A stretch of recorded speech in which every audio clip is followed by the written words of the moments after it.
We're live. We did it. Howdy, y'all.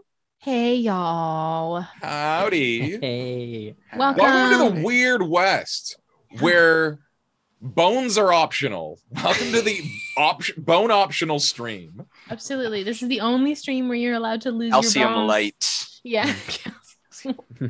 Full calcium leaching here on stream. Only oat milk is offered. None No. of that fucking dairy shit. No dairy here. This Keep is that our calcium away from my lack of bones. This is our final episode for the Weird West. I feel so privileged to have been on this wonderful campaign with all of you. Thank you so much for being here and joining me for this weird, creepy tale in the desert. I hope it has been thoroughly enjoyable for all of you. We are going to jump into some announcements, and then we're going to jump right into our show because we have a lot to get to tonight to wrap up this amazing tale. Hopefully we get there. As the world moves steadily forward, please consider donating to reputable organizations to help us fleeing and fighting against terror, war, and oppression. You can type !action to find links in the chat. A big thank you to our sponsors, Blood and Craft, a nerdy woodworking company from Calgary. So check them out. And if anything tickles your fancy, enter the code Blackwater, check out for a discount. We're also proud to be sponsored by Sirenscape because epic games require epic sound. We have two amazing partners. The first up is Legend Keeper. They're an ultimate world building tool created by DMs for DMs. They are a company based in both Canada and the US, and we love them so very much. Type !Legend Keeper to find out more info. We also are in partnership with Cobalt Press. We are continuing our Margrave campaign with them called The Rotting Heart on Sundays at 8 p.m. Pacific Standard Time at twitch.tv/Cobalt Press. It features Tim as the DM, myself, Adam, and Cody from here from Blackwater, as well as our dear friends Brianna DeCoster of Utahime Cosplay and our wonderful, wonderful friend Gordy Lucius, who is a comedian. It is so fun. We are getting into the end stages of the campaign. We're going to go fight some vampires. My tiny tree person is very hungry for blood. So, it's a time and a half. Please come join us every Sunday. It's an absolute treat. Love as always to our dice goddess Keisha at fairydragon_dice and our campaign artist Tiana Kovacevic, who you can find at miss._marson on Instagram. Her commissions are open. Her computer is broken. Please DM her to go get some art for yourself because we love Tiana, and any excuse to have more art from her is a good thing. We have a merch, a Discord, and a YouTube. Our mods will put up links to those in the chat. Go follow and be part of all of those things, please. Our Discord is a lovely place. I have a delightful time there. A big thank you to those of you who subscribe to us. Don't forget to re-up your subscriptions as they don't roll over every month. You can also sub with your Amazon Prime. You get one free Twitch sub every month. And if you'd like to support our show above and beyond with a subscription, type !donate. And we're just really thankful to have you here hanging out in the chat, showing up week after week, telling all your friends about the show. Programming for us this week, we are back on Saturday for episode 93 of our main campaign, Holy Bananas. As well, I am going to throw up a link in the chat. Erik, can you tell everyone about the D&D Friends server that you are a part of? Yes, I am a mod over at the D&D Friends server. You're stopped for one-shot action. We run some campaigns there, but mostly we are based on one-shots. We have DMs from all over the place running in different time zones, different times all the way across to Europe and things like that. So if you are looking for a fix of one-shots, D&D Friends server, we are happy to have more folks there, and come say hello. Amazing. So we love the D&D Friends server, and please go join it if you want to get involved and play. As well, I'm going to talk about some upcoming scheduling stuff for us, as this is the finale of the Weird West, as well as Brothers Grimm just finished last week. We begin our summer programming in May with 2 new campaigns. Adam, do you want to tell us about the Raging Bulls saga? Yeah. You ever looked at a bull and said, I want it to be angrier? Well, guess what? We're doing that. We're doing that. A bunch of angry bulls, Minotaur barbarians, just trying to get a job done. It'll be M and Cody, plus potentially a or maybe multiple special guests. We shall see. Ooh. It's gonna be very exciting. So yeah, that's gonna be happening on the second Wednesday of every month. We started that during the stream drive, and we're super excited to bring it back. And then on the third Wednesday of every month, I will be returning to the DM seat to bring you a brand new in-canon campaign that we are calling Exalted. That is set in the distant past of Blackwater's timeline, and the gods are very, very close. It is very exciting. Tim and I have been working on expanding our pantheon and world building and lore crafting, and it has all been lovingly shoved into this campaign. We have Adam and Cody and Len and Becca and Pond joining us. It is going to be so fun. It's a tier 4 campaign running from level 16 to 20 and utilizing the adventure modules of the Uncaged Goddesses Anthology. I'll be tweaking them a little bit to fit them canonically into the world. It is going to be a very, very good time. I can't wait to share more with you about these brand new campaigns coming up. We're so excited, and we feel very grateful to be able to continually bring you this like brand new D&D content. It's a treat. So lastly, whether you are new with us tonight or you have been with us for ages, thank you so much for your support. We love you immensely, and thank you so much for hanging out with us here at our table. We hope you feel super, super welcome. Adam, roll the clip.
We're back. We are back now. All right, everyone. For the very last time here, let's get weird. On this last time on the Weird West, Spagg, Slender Marv, Hass, Wyatt, and their new companion, Dr. Tam Clampton, a reverend who survived the attack by the Duprees twins, investigated Dahlia and Mesa's room at the Ambrosia Inn, finding ties to the Shoth hidden in their belongings. They also found Mesa's workshop, and Hass found the anti-avatar hammer, a creation of Mesa's that seems to work well against beings who are far touched. As they finally got to rest, Tam and Wyatt chose to stay in the church, where Tam was able to exorcise a small part of the Shoth from him, which coalesced into a small rock. Back at the Cup and Pony, the Zolv inside the jar in Hass's room managed to slip away, but not before studying Hass and attempting to learn all it could from her while she slept.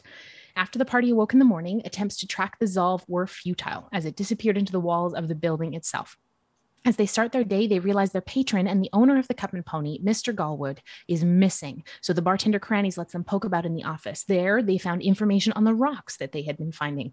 Lunarium, akin to what was stolen from Madame Zanziva by Dahlia and Mesa the night before. They stopped over at Duchesne, Dufresne, and DuPont for some shopping, everyone leaving with a little something for themselves before finally heading to the house of Geraldine Capshaw. There, they participated in the seance and heard the story of how the Shoth came to be here in Clementine, found deep in the mountains and swapping bodies until the two larger forms came to inhabit the bodies of Jetson and Calloway Dupree. Geraldine became almost overwhelmed by the Shoth and managed to remove it from herself, with the party healing her to save her life.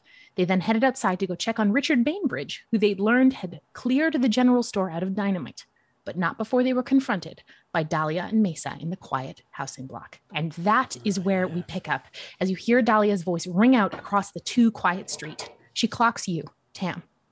Good to see you back, Dr. Clampton. I was sad to hear that Calloway and Jetson had to get rid of you. It's a shame, though. They didn't finish the job.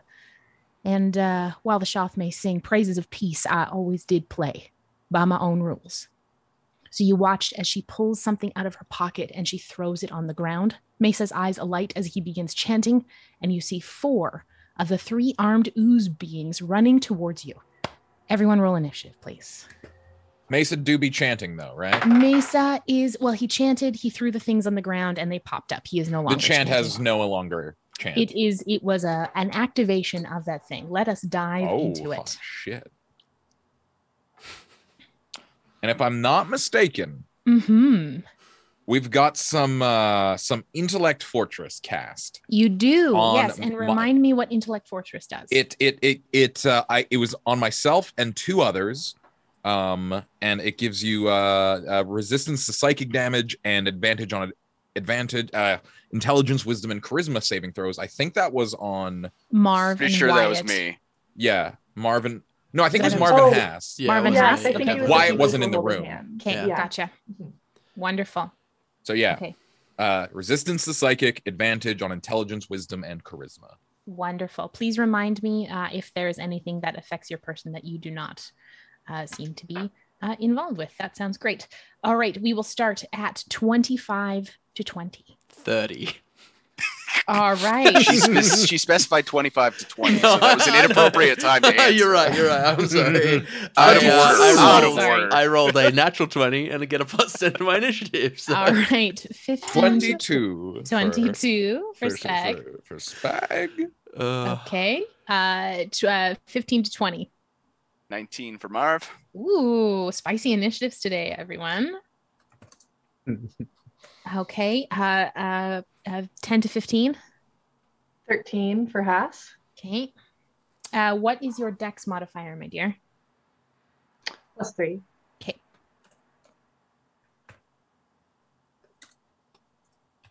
Okay. And Dr. Clampton?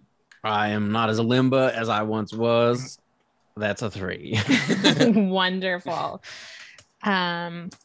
Okay, so Wyatt, you are up first. You see the Really? no, maybe you see there's a lair action that comes at count 31. I'm just kidding. You see the 4 ooze-like creatures running towards you. You see Dahlia probably about like 40 feet from you, and Mesa is about 5 feet behind her. What would you like to do? I'm going to step 15 feet forward. Yes. Like essentially like the thing gets thrown down and the chanting starts. Wyatt takes like 3 big leaps forward, gun, and is just gonna into Mesa. Mesa sounds good. Roll those attacks, So, please. let me because it's the eldritch cannon, which does some stuff. And Spagg, you are on deck. Yeah, ready to do some stuff. No, I don't want the flamethrower. I want the force ballista. There we go. Sorry, it's been a long time. It's been a while. It is since a we've once played a month this character. campaign. You are allowed to get your bearings. That is okay. Range attack, It is a very, very quiet street. There is nobody on the patios, as I said before. It is fully nighttime now. Dahlia is almost glowing. And I'm going to be making blanket sharpshooter shots. I'm going to call it right now. All 3 shots, sharpshooter. That sounds great. Yeah, just call to me at the top of your turn if you want them all to be sharp. Okay, so the plastic one that I didn't actually think was going to roll well. Natural 20 on one. Hey, we love that. There she is. An 18 on the other.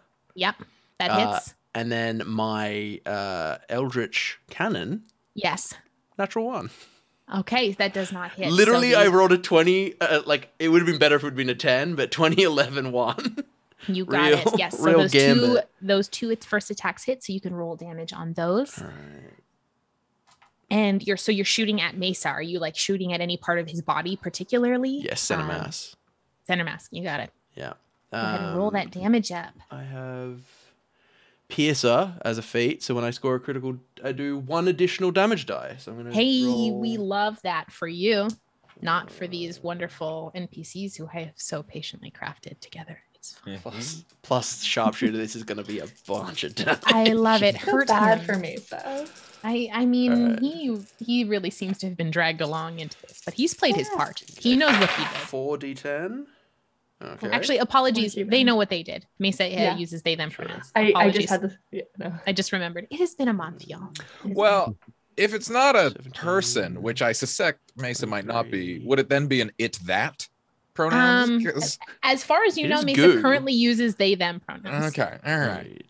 29 plus. My bonus for sharpshooter is 16 per hit, so that's 32. Oh, good lord. Yeah. So 31, 61 points of Hey, damage. we And then the love force that. ballista just goosh, like blows it. And I'm like, ah, damn.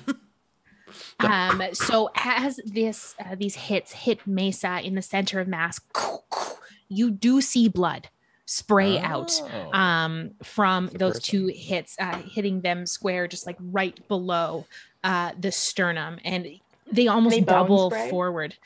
You don't see any bones as of this point, but their bodies do seem to be reacting typically as human-esque bodies would be. That looked like that hurt a bunch. Holy bananas.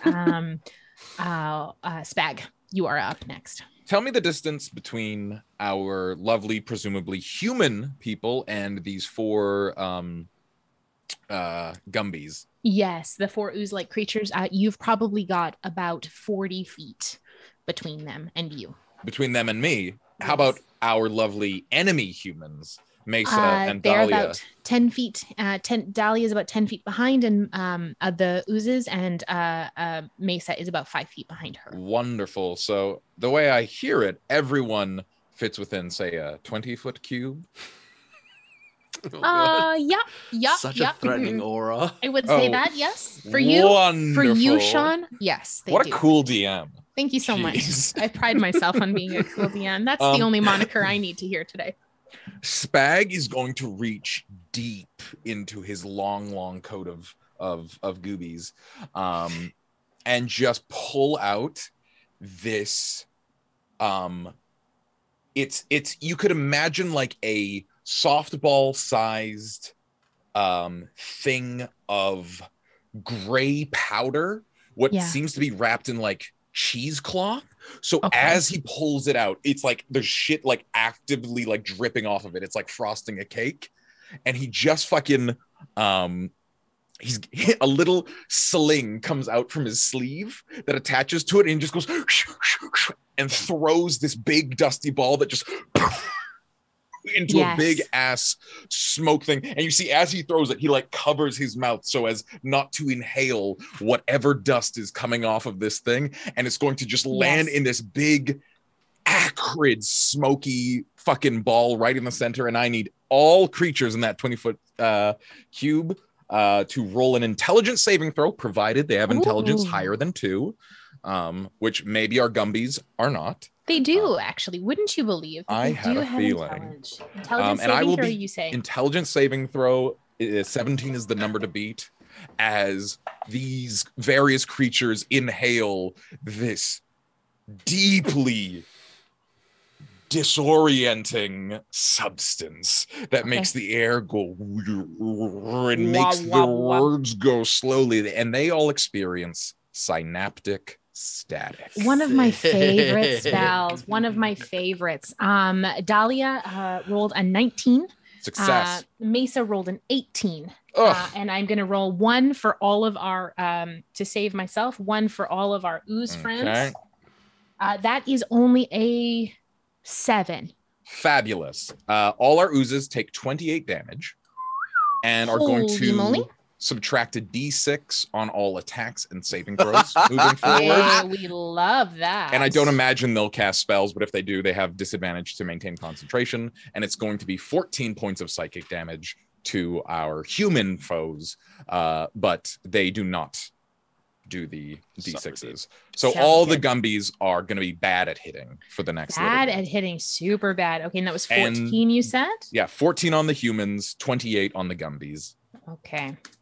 And Spagg is just gonna use his like 20 feet of movement to just back up. Motor on back. And if there's a building that he can get behind, he would love to just duck behind and give himself some full cover and just start loading his rifle. Yeah, absolutely. I will say that there is that there's probably a porch overhang nearby that you could duck behind that has a solid barrier rather than the like slotted grates of a porch. Yeah, I love that. You can definitely duck behind there with Spagg is not a frontline combatant. As you watch Spagg, as you drop this kind of just explosive bag of dust in between all of them, the ooze creatures get the dust almost sticks to them and starts glomming to them, and they have a hard time moving. Parts of them are falling off themselves. That was a big hit to those boys. They look very, very rough with that. Mesa is coughing. Dahlia is also coughing. That sucked for them. Yeah, it's what you take into it. Just try to relax, breathe, focus on your breath. You'll be all right. Amazing. Marv, you are up next. Go ahead. Sorry, I have distraction here. All right, as this is happening, Marv would like to kind of juke to the opposite side of this street from where Spagg ducked off to create some separation. And as he is running in that direction, you see him fish in his pocket really quickly. He pulls out a lighter, very tarnished and well used and stuff. And you see him with a practiced hand flick it open, and with one smooth motion, he lights the fringe of his poncho, which is kind of a burlap material.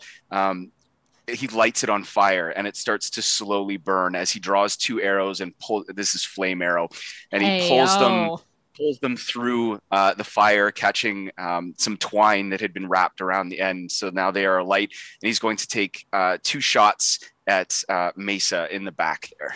Absolutely. Go ahead. He's a Dread Pirate Roberts. He's the Dread Pirate Roberts. Super I just have to double check and make sure. I'm sure Flame Arrow is a bonus action, but I just want to make sure that I'm doing this properly. Rangers fucking love bonus action spells, and I love that. I'm fairly certain. It would make no sense if it wasn't. Oh, no, it is 1 action. All right, so I just prepare the arrows, and I will move off to the side and start sizing up my opponent. As you do, you see Dahlia's eyes train on you as she clocks your movement as you move to the side as well. All right, it is now Mesa's turn as as they have taken these huge hits to the center mass of the chest. Mesa is, I would say, probably closest. I don't think any of you are up front. Marv is actually probably the closest. So you see Mesa move forward kind of up with the edges of where the ooze-like creatures are. And you hear them utter this word, this speech from the back of their throat, and it hurts your brain. It hurts so much. We are going to do we're going to do that. I'm going to have everyone, let's say, I'm going to say Marv, who has moved over. Actually, you're just going to, I think they're just going to try and get Marv within this. Marv, you're going to have to make me a Constitution saving throw, please. Save. I can't help you with that. Where is what do I have? Okay. Away we he go. Uses his Word of the Shoth feature. That is going to be a 15. That is a failure. You are going to take, you hear this word enter into your brain, and it is the same feeling of the Shoth. You hear that burbling over and over again, ricocheting around in your mind, and it is painful. Here. What is the word of the Shoth today? Squirrel. I don't know if your mouth can make that sound. I think that's a rough go. Rough translation. The word of the Shoth accent's a little off there. Yeah, my yesterday's Wordle. That is going to be 26 points of necrotic damage. It's tomorrow's Wordle. Ruined it. As Mesa uses their decaying word, you feel all of you almost go is as if the moisture is sucked out of you, and you see these your veins on your arms pulsing black for a moment as it fades, and you just feel like you have run a marathon. You just feel so heavy and painful. It was 26, was it? Yes, that's correct. Okay, good. Then I keep my concentration on my spell with a 13. Wonderful. Well done. I just made that. Wonderful. Okay, so that is Mesa is going All the to moisture goes out of you and dampens your poncho. Mesa is going to move over a little bit more, squaring up, not in melee with you, Marv, but keeping an eye on you there. It is now Haas's turn. So the 3 Shoth entities. There's 4 of them. Yes. 4. Oh, sorry. Are they like in line with one another? They essentially, as of this point, they are charging forward in a line together. So you can effectively say, yes, they are in a line. Okay. I'm going to run up to them. Yes. With my brand spanking new hammer. I love and this. And try my very best to just hit hard enough to see if it's possible to get some sort of like hit and then the one behind like falls into the person. I like love some that sort of domino effect. I love that. So how many attacks do you get as a barbarian at this level? 2. Okay. We'll swing your first attack at we'll say the one that you clock the one that is kind of the closest to you, and we'll see what happens. What type of barbarian are you again, Hass? I believe Hass is a totem of the bear. Okay, because if you're berserker, you get an extra one as a bonus, but totem of the bear. Okay. Provided you're raging. Provided. Would you like to rage also? I'm going to enter rage as my bonus action as I'm running forward. What does Haas's rage look like? Please tell me. Oh, yeah. So her dress, there's a certain amount of just like flex throughout her entire body. Yeah. And the dress gets tighter and almost comes across with a different color in its tightness. And you'd think it'd be too thin, but it's almost like just shining in her rage. I love that. And like, just like it yeah, like she has more of like I'm forgetting the word, but like really no, I'm not going to describe eyeshadow right now. But yeah, you can. This is your space. You do whatever Smokey? you want. Please do. It's your turn. Like the really pretty like purple to blue with like the gold flint eyeshadow. 100% I do. Yes. It goes from like the lavender to more to like that deep color, and it's like shining, and she's just like flexing and super tensed up. Amazing. And even her skin kind of almost has that effect where it's still like human colored white skin, but there's like a certain "Are you Edward Cullen" shimmer to her rage. Perfect. Is she just like immediately sweating, but it's like dewy? Yeah, like she's got a dewy glow. It's catching the light. It's a sexy sweat. Hass's rage is dewy. I don't want how sexy she looks to be mistaken with feminine, because that is very much not the effect. No. It is just like a bird of prey showing off a hunt during mating season. I love it. Roll your first attack. Go for it. Got really excited about that. Yes, take your space. Flavor, always. First attack is an 11. That does not hit, unfortunately, as the ooze-like entity manages to kind of duck under the first hit, but you can try and hit it again. Go ahead. I'll try again. That is a 21. That does hit. Roll your damage. Okay. And this is with your new anti-avatar hammer.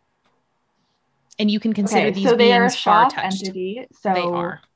It's a 2d8 bludgeoning +2 plus strength. Oof. Yes. And they also have to take a wisdom saving throw. Yes. Is that +2 from your hammer or your rage? Because you also get damage extra from your rage. Oh, yes. That was just from the Rage hammer. damage. I also get +3 damage from my rage. Hey, Sick. love So that. it's +5 plus strength. Oh, 2d8 plus. What's your strength? My strength modifier is +5. So it's 2d8 plus 10 and a wisdom save. That is a Hell yeah. failure, so you can roll a 1d12 psychic damage on top of that. What the fuck? 2d8, The 1d12 is plus only 10? 4 total. So it was 14. Okay. Plus, sorry, what did you say? They failed on the They did fail on the wisdom throw? save. That is correct. So that's it's a 1d12. 1d12. Yes. You could just hammer God to death with this thing. That's 7. Essentially, yes. So 21. 21 all up. Also, thank you so much, Unlucky Rollers, for the raid. Hello, welcome What in, up? folks. You've come just in time to watch our barbarian Hass. You swing Hass with this brand new hammer that looks like an innocuous sledgehammer. And like the first swing, like I'm getting used to it. Absolutely. Yeah. But once you kind of whirl around using your momentum with this second swing, you separate this ooze's entity, like head, from its body. The head just kind of cleaves right off and explodes into a mass of acid as the body beneath it just, I can't say crumple because that implies form. It slooshes, it sloughs or slooshes down. I am going to have you off. I'm going to make you a dexterity saving throw, please, though. As that one is toast. Hell yeah, 18. Hass.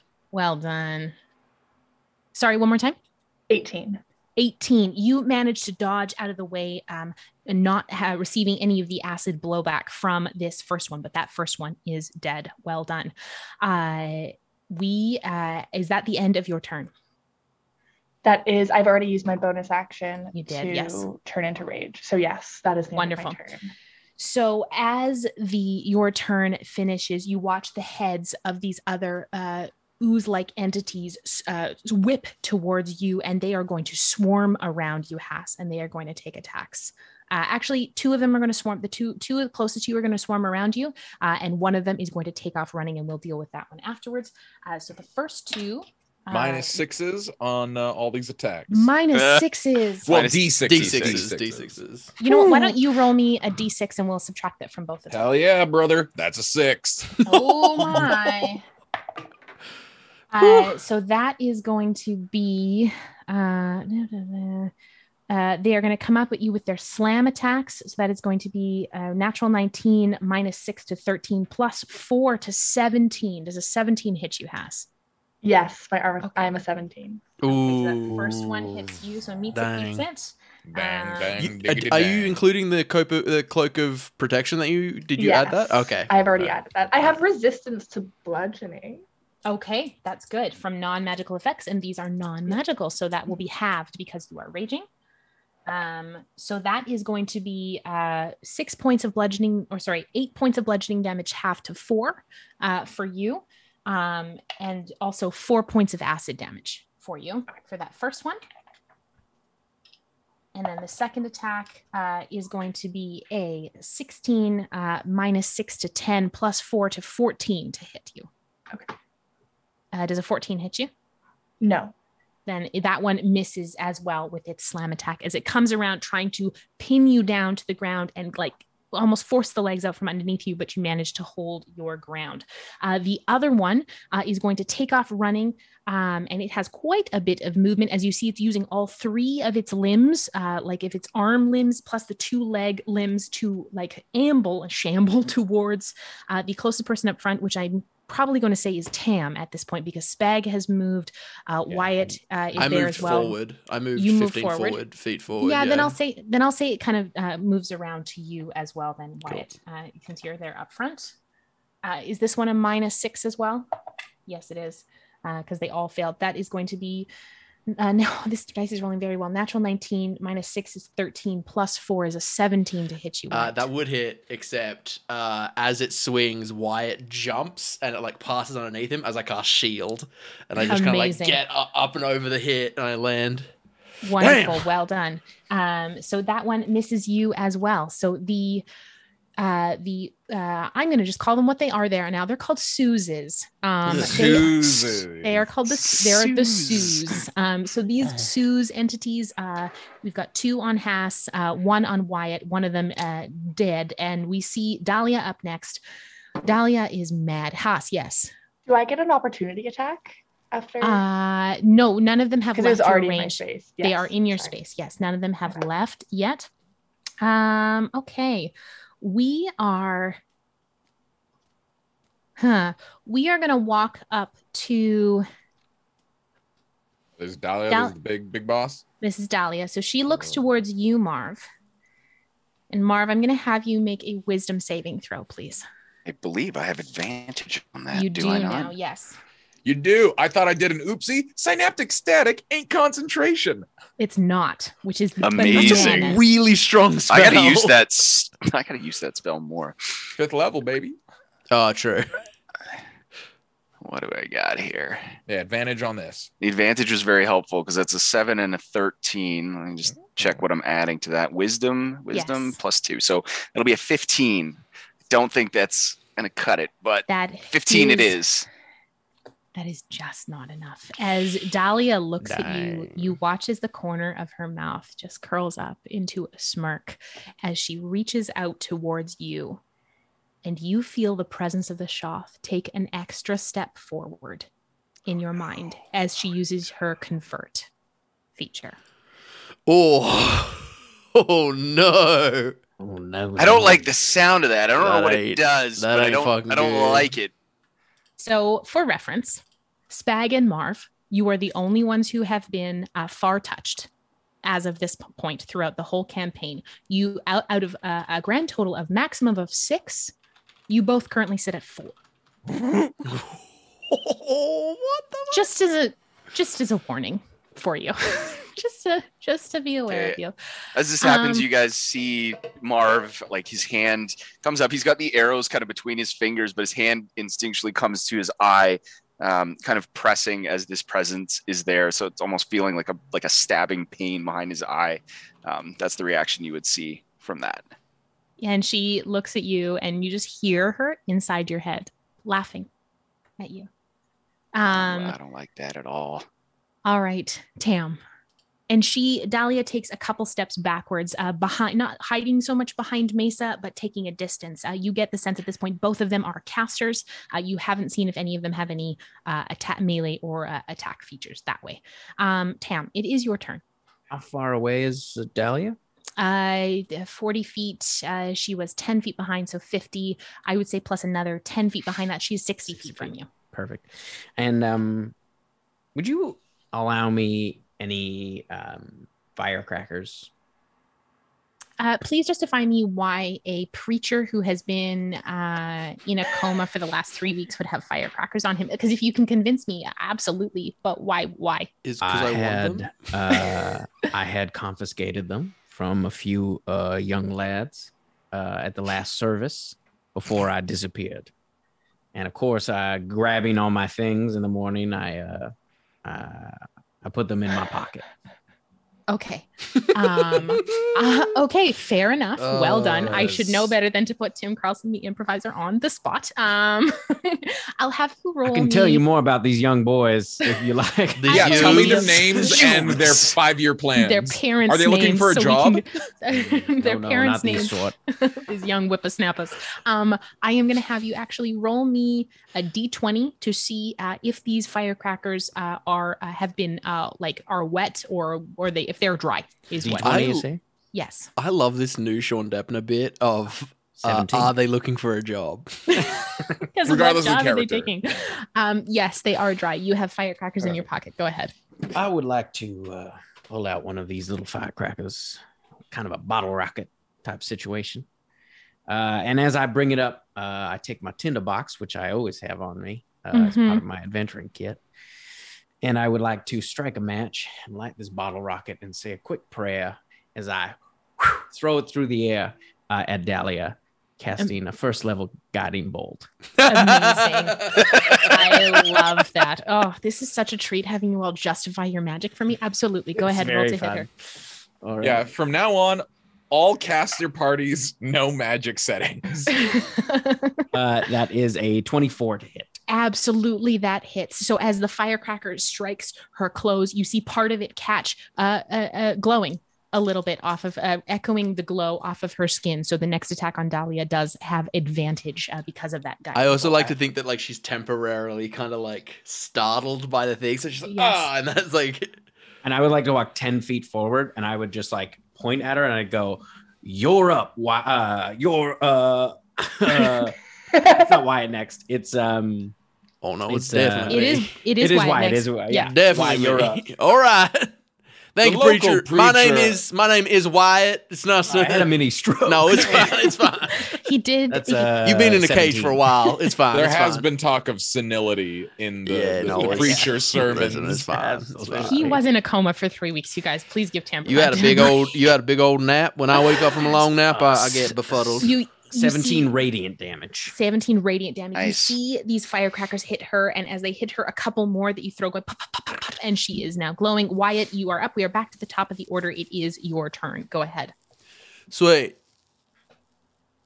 Dahlia and Mesa are still around, right? Absolutely, they are. Cool.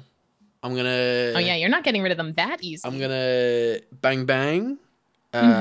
So with sharpshooter, I'm assuming.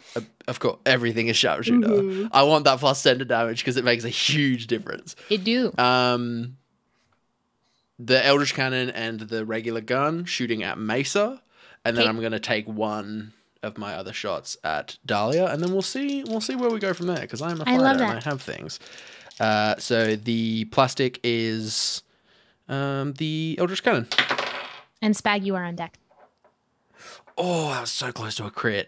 A natural 18, which isn't a crit, but it's 25 to hit and a 13 with the eldritch cannon. No. I'm on struggle street with the eldritch cannon. The other one does hit. The eldritch cannon does not. A D10 plus 16. But you do have advantage on the previous shot. I haven't shot at Dahlia yet. You have not shot at Dahlia yet. Sure. These are both these at two Mesa? are Mesa, yeah. You got it. So 1d10, that's 8 plus 16, 24 points of damage against Mesa. Amazing. Taking another shot square in the center of their mass. You see them double over for a second and this like sucking sound come out as blood starts trickling out of their mouth. And then real blood, not fake blood. Real blood. And then not ooze blood. Action surge. Yeah, please. Here we go. And I'm going to take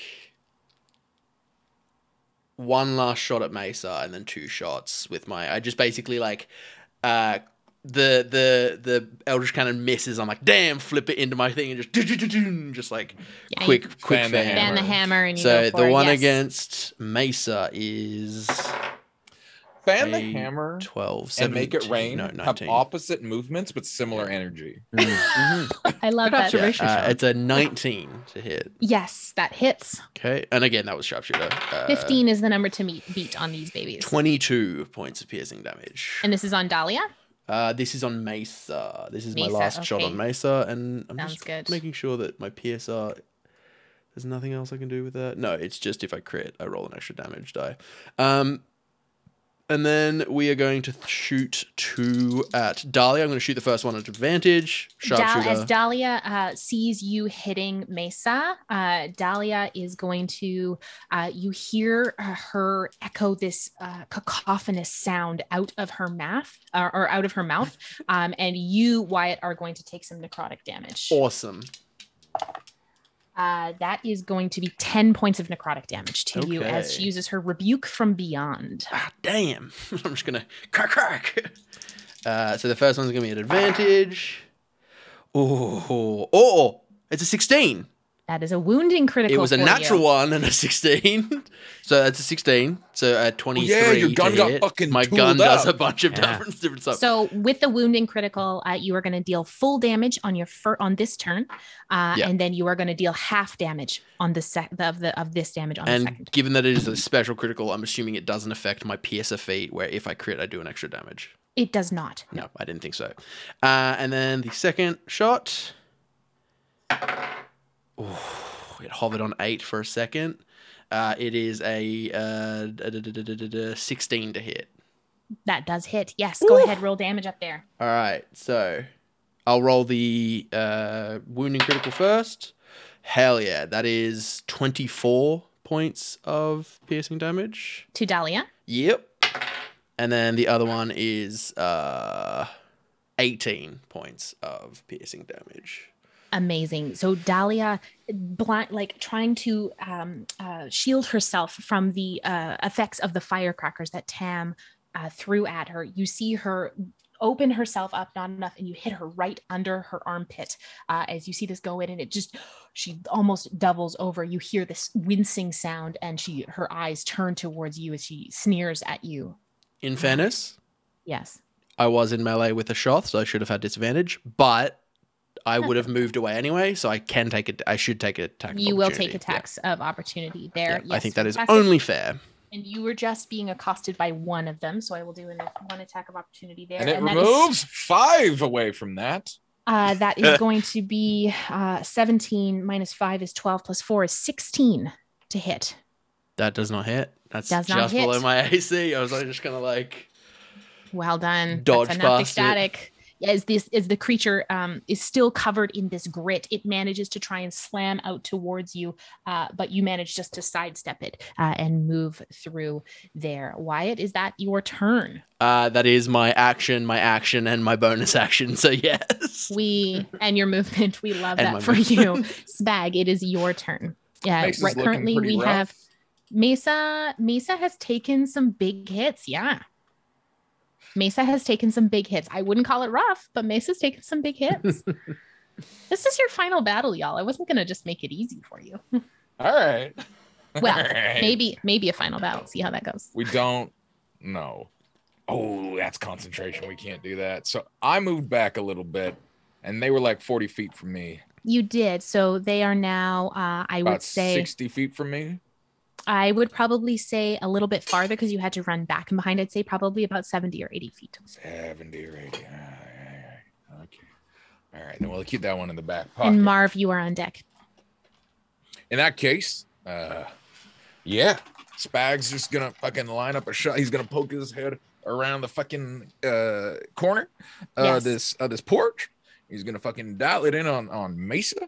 Yes. And he tries to think of something clever and doesn't, because he's very far away. He's like, he's not gonna hear this. They're not gonna hear this. Shit. Wonderful. And he's just gonna take 2 shots. Fantastic. Go ahead. Oh, those aren't great. One was a 2 and one was an 8, but we only have to hit a 15.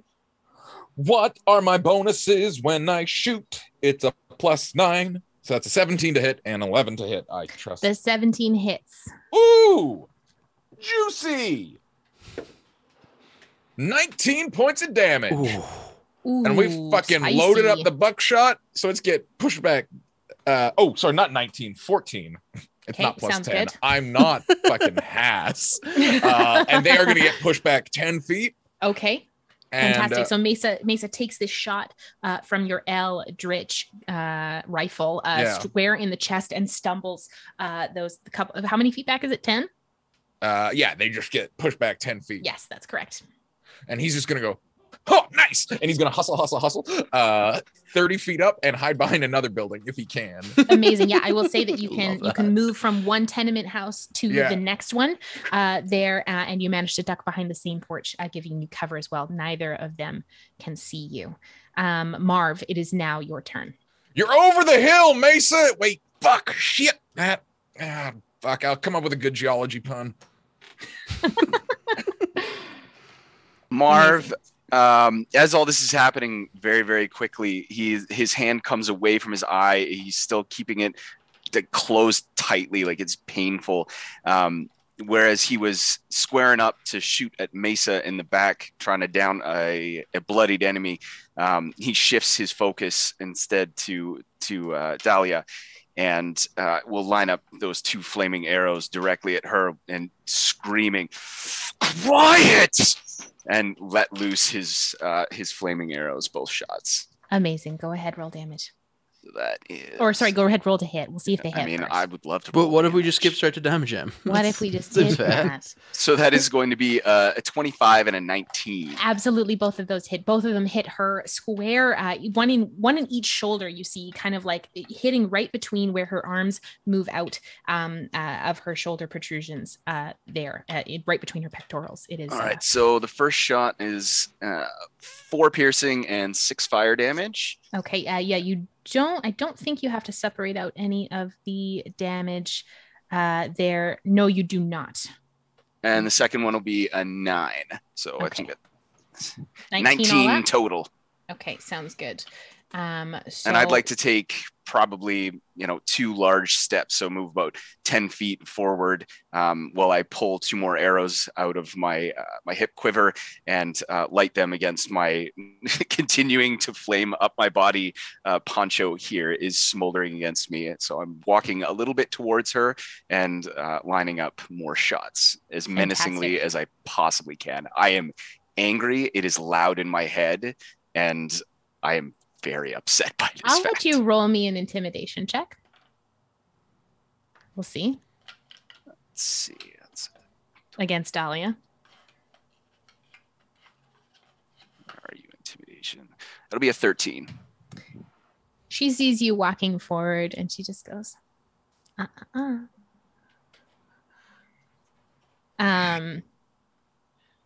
So it is now Mesa's turn. So Mesa, seeing Dahlia getting hit, looks forward and at you, Marv. They reach forward, one hand towards you.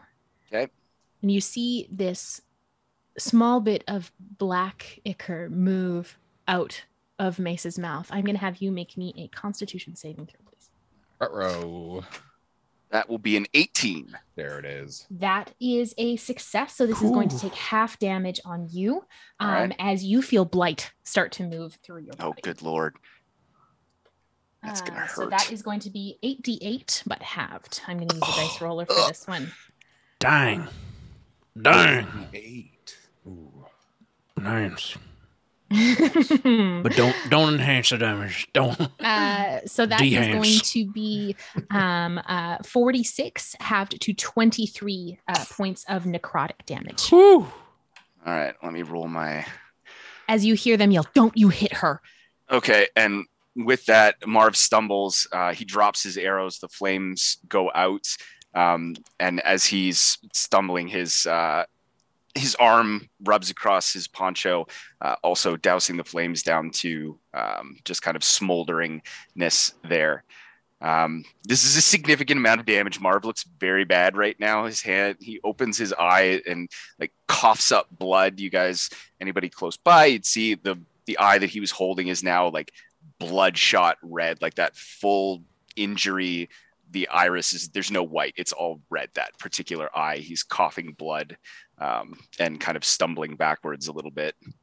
And as part of his movement, Mesa is going to start running towards you, Marv. So he can get 40 feet towards you. So I would say he's probably got about another, where with you are, I would say he probably gets right up to you. He is now in melee with you. Okay.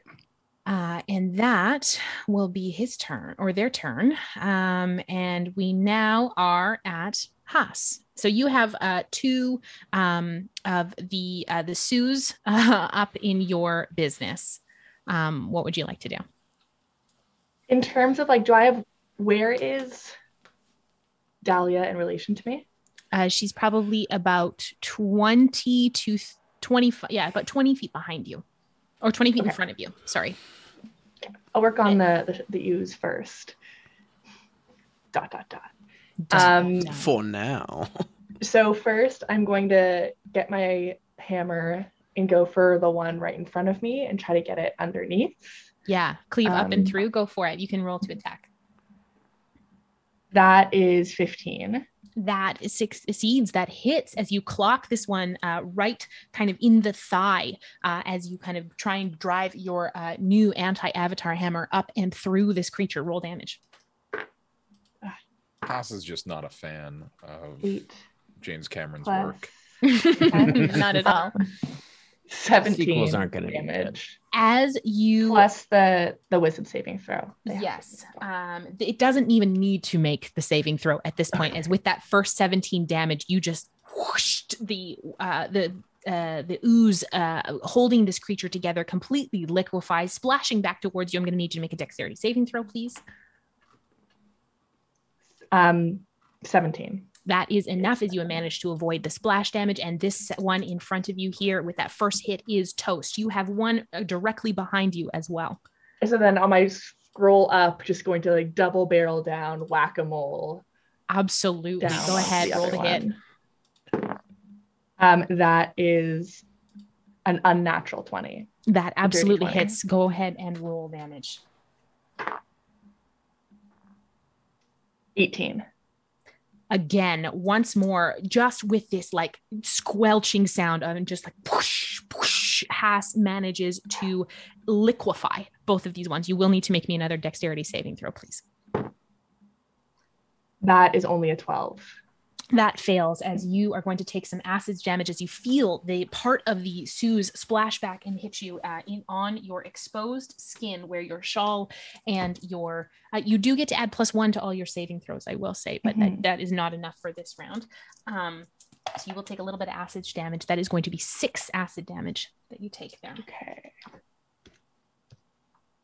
All right. And then I'm going to use my movement.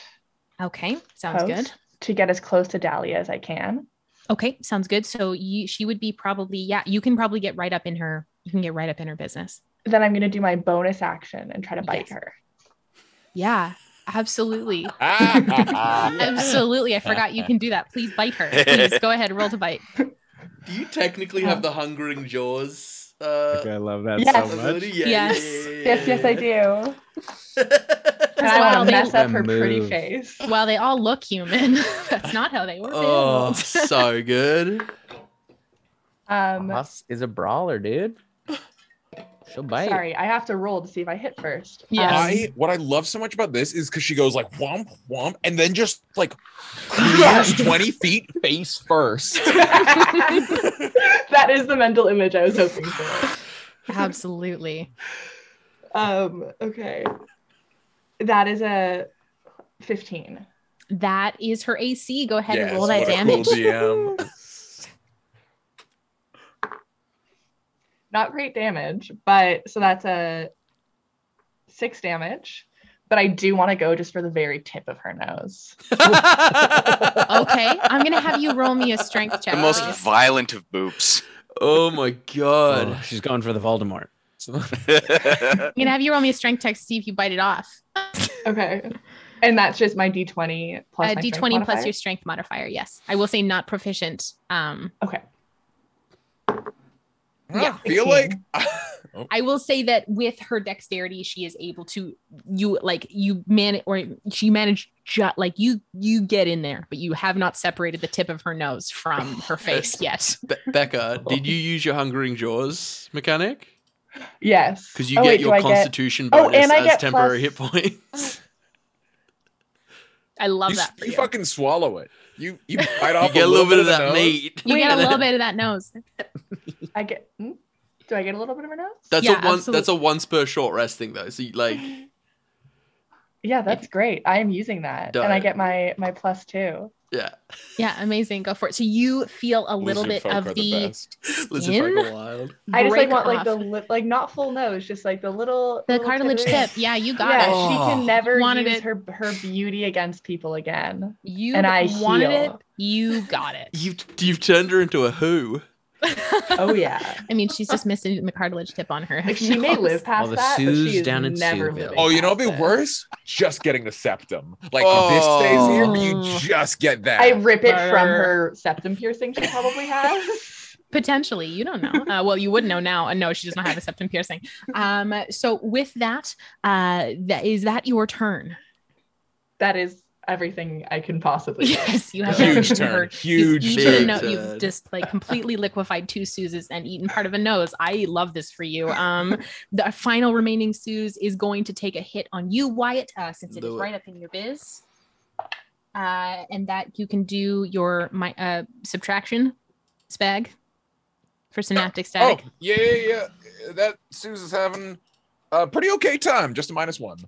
Okay, so that is going to be a 15 minus 1 is 14 plus 4 is 18. I'm gonna shield it again as well, like my duster comes up and it catches Fantastic. As you feel one of the duster. giant tentacles just whack down on your duster, and it singes your duster a little bit, and you'll probably have to get that fixed at some point, but it does not hit your skin, and that Suze is still up in your business. Dahlia, seeing that her creatures are having a very difficult time, 3 of them liquefied, 1 not being able to find purchase, She turns her attention once more towards Marv. Even though I just bit off her nose. Yes.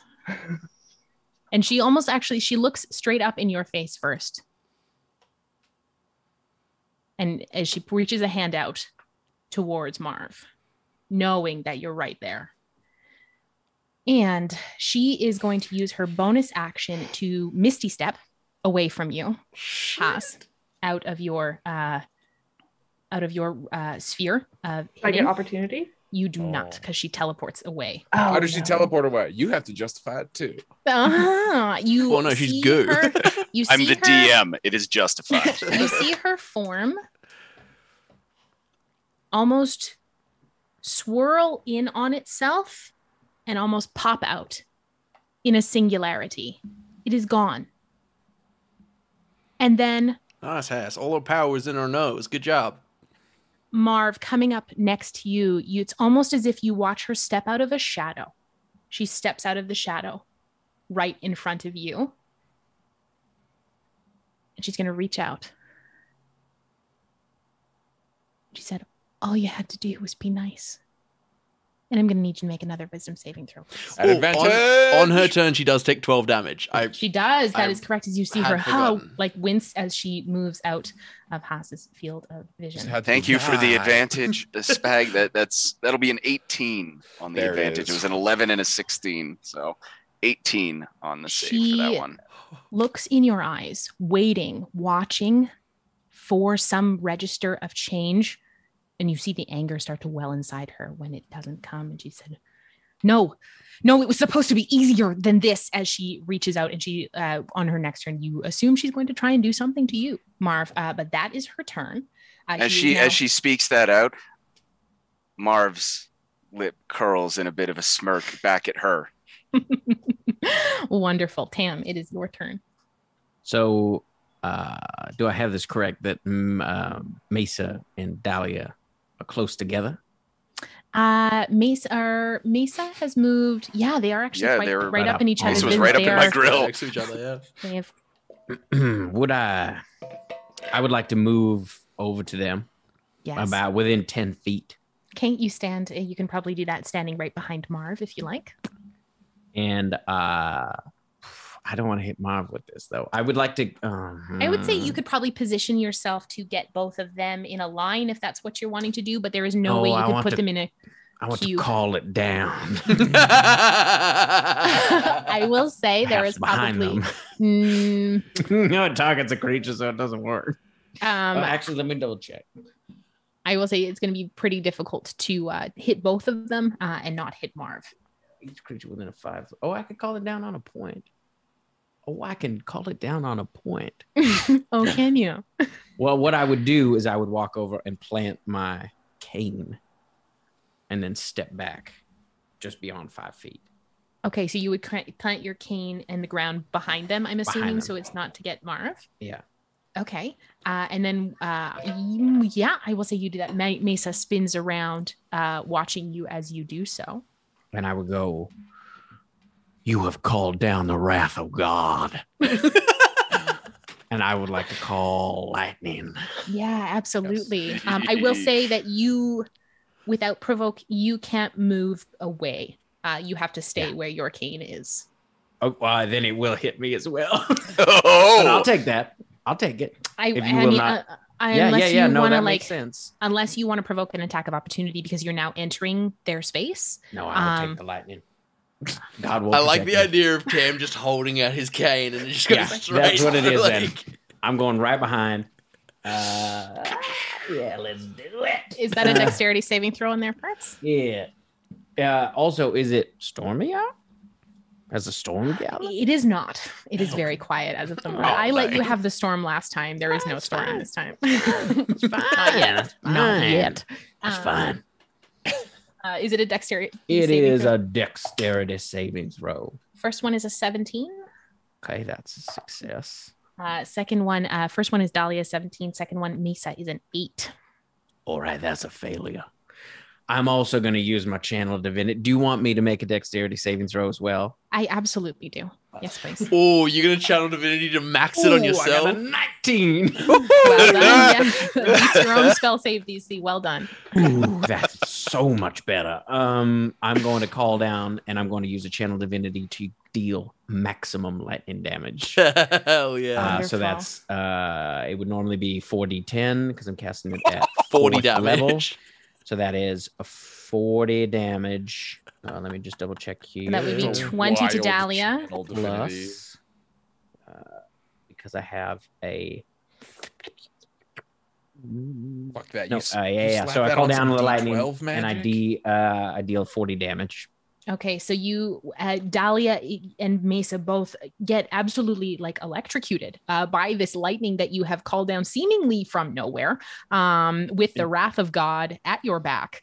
And both of them, you smell the ozone crackling and just hear this as it ripples through the exceedingly quiet evening. That looks like that was Mesa is starting to look like he's showing some damage there. You would see like Tam's whole his whole forearm is fully tensed, and you can see the like where the scarring is, where like lightning like scars kind of up his forearm as it and comes these down. Are both new and old. There are multiple. Mm-hmm. With Dahlia, because she succeeded, she takes half damage. Yes, I calculated in that for 20.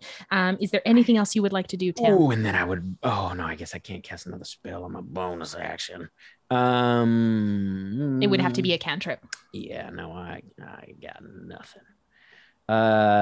Nope, that's my turn. Okay, fantastic. We are back to the top of the order. Wyatt. Is it correct in me thinking that Dahlia seems to be the one doing most of the like magic conversion or like the weird brain stuff, and Mesa's like kind of more of the muscle? You have not seen Mesa do any of the conversion that Dahlia has as of this point. You have seen Mesa cast spells. You have seen Mesa be strong, but you have not seen them do any of the conversion. No. Okay, Dahlia seems like the problem, and she's all up in Marv's business. They are both up in Marv's business, yes.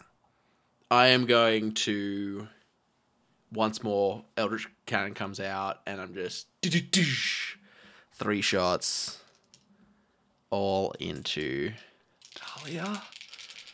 Up to you. All into Dahlia. I'm going to move, so I'm going to take my attack of opportunity first. Yes. Because I don't want disadvantage on these attacks. And you can roll your d6 there, Sean. Oh, yeah. How bad of a day is this guy having? Look at me better at remembering. This little is good. Suzel. Come on, Suzel, get in the... Oh, a 5. Bad day for the Suzel. Bad day for the Suzel. That's only going to be a 15 to hit you, Wyatt. Doesn't hit, so I slide out of the way, and as I train on Dahlia, I look at like Mesa kind of, and I'm like, fuck it, and I'm going to do them all against Mesa. I'm going to try and knock them, and these are all sharpshooters. I'm going to try and knock someone out of this fucking fight. You got it. Okay.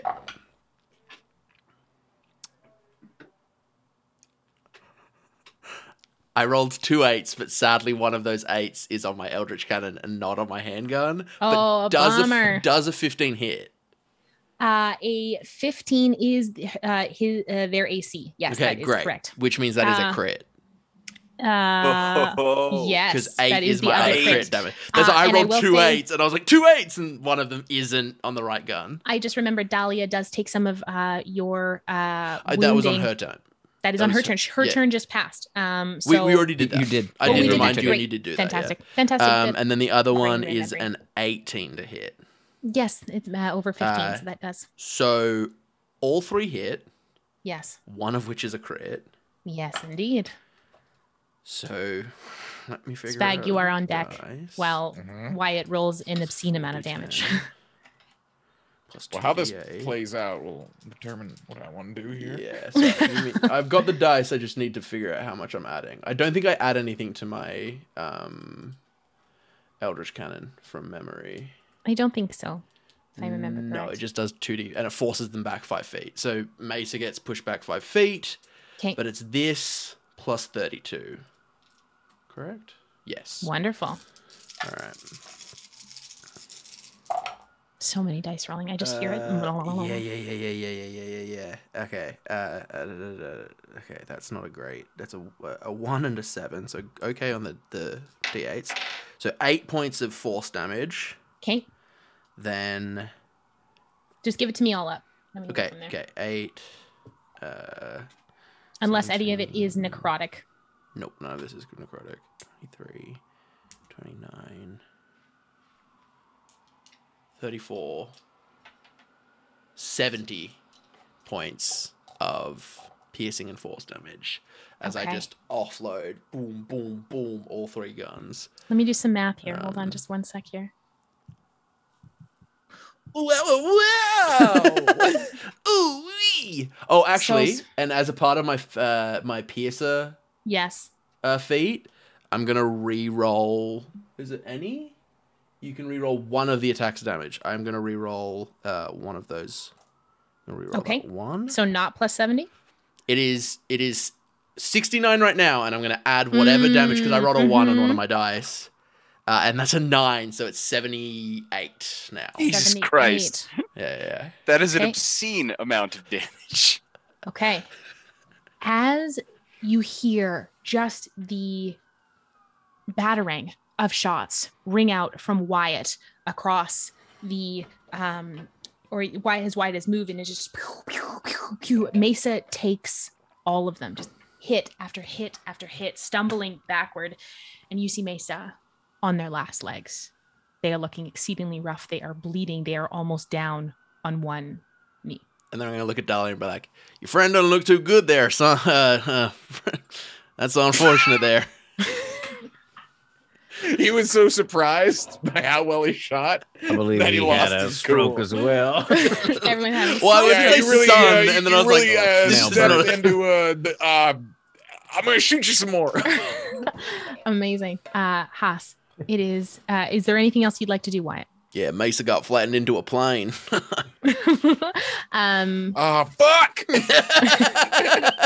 I give Spagg a wink. Well done. Haas, it is your turn. But Spagu. Oh, sorry. Yes. I jumped down from where Mesa's turn is. My brain hole. Spagg, your turn. It's all Go ahead. good. Spagg remembers Spagg. Spagg remembers Spagg. Spagg is like, why don't you die? Wait, that's not Spagg's voice. Yeah, there he is. Fucking die, man.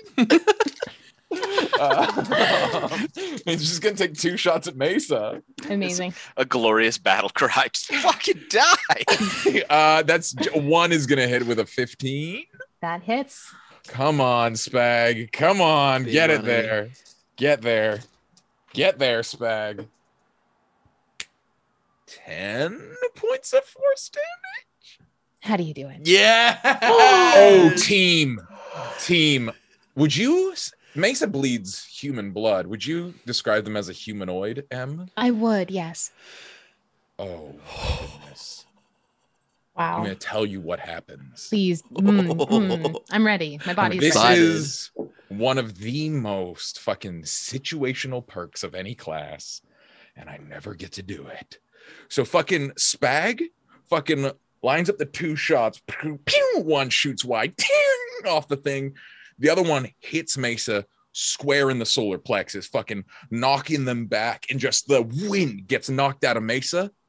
And Spagg sees his chance, and he goes, now. And he just he starts running directly at Mesa, reaches into his mouth for a special tooth, fucking takes it out, slams it into Mesa's mouth, and like slams their chin shut on the thing, like foaming into their mouth. And we see Mesa's whole body tense up and their eyes glaze over. And he says, you're mine now. And he picks Mesa up and lifts them to their feet. Mesa is now a specter, which is beholden to me.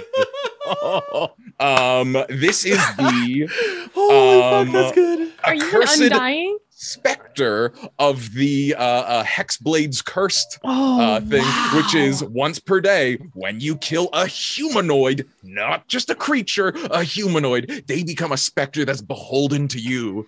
And I say, you sit on that porch. I got questions for you. And I just tell him. They go, I roll initiative. Do they still have their memory?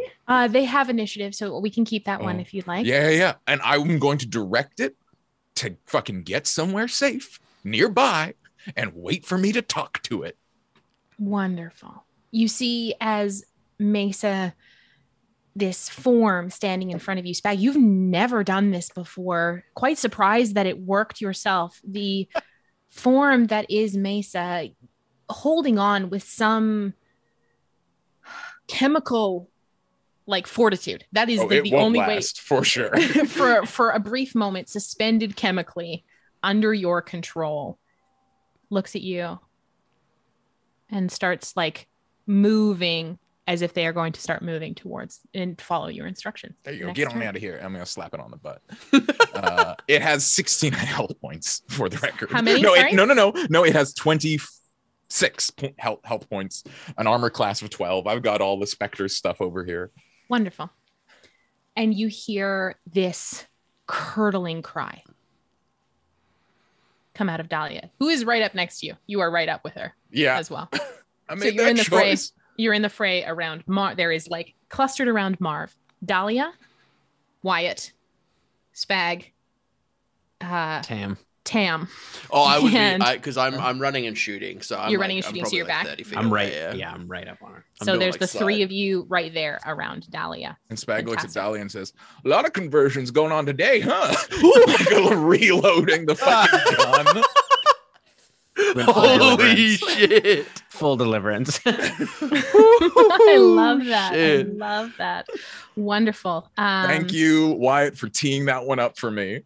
Absolutely. Hass, it is now your turn.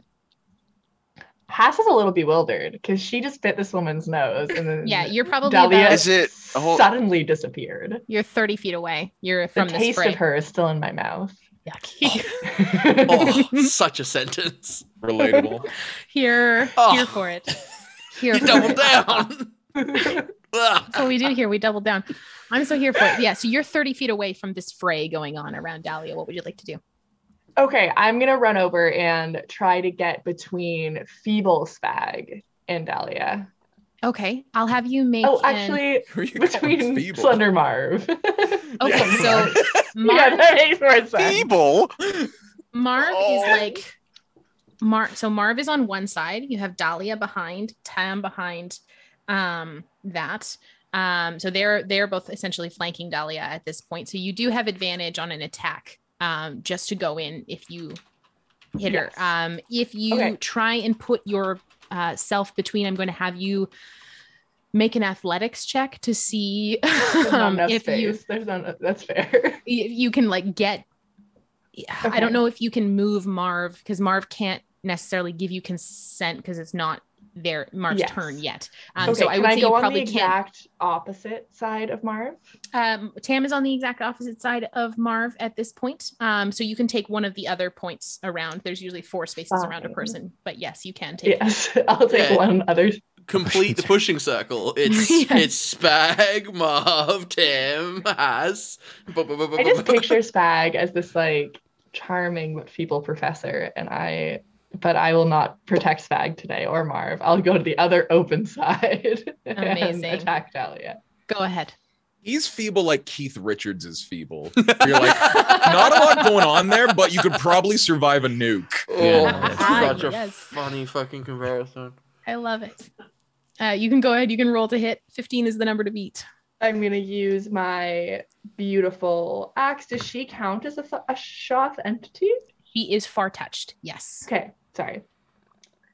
So yes, she is a servant of the Shoth, absolutely. That is 23. Absolutely. I'm going to have her make the wisdom save while you roll that damage up. And that is a success for a 21. 22 damage on the first. Okay. So she succeeded on the wisdom save. She did, yes. And then so 22 on the first. Okay. Somehow hitting her while avoiding hitting my pals. Absolutely. You're well practiced with a hammer. You know what that's like. 100%. Yeah. Just absolutely. Fucking, and then I'm going to swing. What's the game where they whack-a-mole? Yes. And then I'm going to swing again. Okay, I'll have her make another wisdom saving throw. Yeah, again, that's a 19. Oh, I haven't hit yet, but 19 on the hit. So yes, hit. I assumed it would hit her. That's fair. Yes, I do have +9. Yeah. not bad. 15. She succeeds again on She the did, wisdom yes. saving throw. So 15 on the hit alone. Okay. So Dahlia taking hit after hit, she starts to kind of close in on herself, and you hear her screaming this kind of just like almost just like this wretched scream of just like no, no, no, over and over and over again. This encounter obviously not going as she planned. She is looking quite hurt at this point. It is is there anything else you would like to do, Hass? No, I'm so happy where I am. Wonderful. It is now the last. I think I got skipped there. Oh, Marv, I'm so sorry. Yes, go ahead. I will let you go before the Suses go. Go ahead. Okay. There was so much kerfuffle going on. There was. This is all craziness. So go ahead. What I would like to do as she's kind of being hurt and curling in on herself, Marv is going to reach out and kind of grab her over the shoulder as he drops his bow and in one fluid motion pulls out one of the big Bowie knives from behind his back and is just going to, and this is like violent instinctual behavior. Yes. He is going to stab upwards into her twice. As part of this, I would like this instinctual kind of ragey violence. I'd like to cast Zephyr Strike. Not for any of the bonuses other than to give myself advantage on one of those and add 1d8 force on a hit for that with the sheer ferocity of this. I would say absolutely with how much you are like the rage you are putting behind this. Absolutely. Go ahead. All right. So nasty. It's one of those one of those gut stabs that like lifts them off their feet. Yes. If it hits. I'm not gonna hit. Even with advantage? Oh, okay. Well, the first one's with advantage, so I rolled 2 5s for that. Yeah. I'm just double checking. That's with okay. I still 9? So 14. Are they being flanked? Is Dahlia being flanked with that all is the advantage bodies? Already? That's up. We in our games we play plus two. So that's 14. That is a 16. That is a 16 to hit. It does hit. Yes. In the fucking gut, dude. Nice. So that'll be a D6. She's hurt, so I get my Colossus Slayer feature. Absolutely. So that's going to be 4. Do I double that one too? Or no, that's just 1d8. Nope. So it's 2d6, 1d8. There we go. What do we got? 6, 9, 12, and 4. So 16 plus the force damage is another 4. So 20 on the first strike. Okay, so Dahlia takes this hit right in the gut, and you almost, with the force behind it, almost lift her up off the ground as she just, blood is pouring out of her mouth at this point, and she can barely get any words out. There is like this awful sucking sound as her organs are being moved around by that knife. Go ahead. The second strike will be a 15 plus that 9, hits. So that's gonna hit, and this is starting to feel a lot less heroic than I think we thought it was at the start. And that's the second strike will be a 9 total for that one. Okay. No additional modifiers. So I almost imagine it that the knife is in there and you just twist it. Yeah, those are pretty much big, just gut shots straight up. And then after that last one, he's going to pull her basically up off of the knife and stand her straight up and just stare her directly in the eye, like complete deadpan face, with just dead focus. And remember, one of his eyes is completely like shattered right now and bloodshot, just staring her down. Okay. And and Marv is not going to move. For as hurt as he is not going anywhere. You got it. It is one of the Suze's turns. So quit it. Leave me alone. The Suze, I don't think the Suze is up in your business because you took an attack of opportunity to get out of it. But it would be like 10 feet away. I'm still probably the closest. Like, I just keep moving enough that I can shoot people without These are disadvantage. decently intelligent creatures, and they are under Dahlia's control. Leave me alone. Dahlia, seeing you square in the eye, moves her eyes behind, and you feel the Suze come up behind you, Marv, and it is going to try and attack you.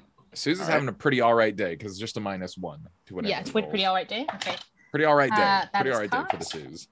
That is going to be 15 minus 1 is 14 plus 4 is 18. 18 will hit. Oh. And the Suze is just like, I do not like that Slender Marv. I would like to cause him harm. Absolutely. I would like to cause him harm.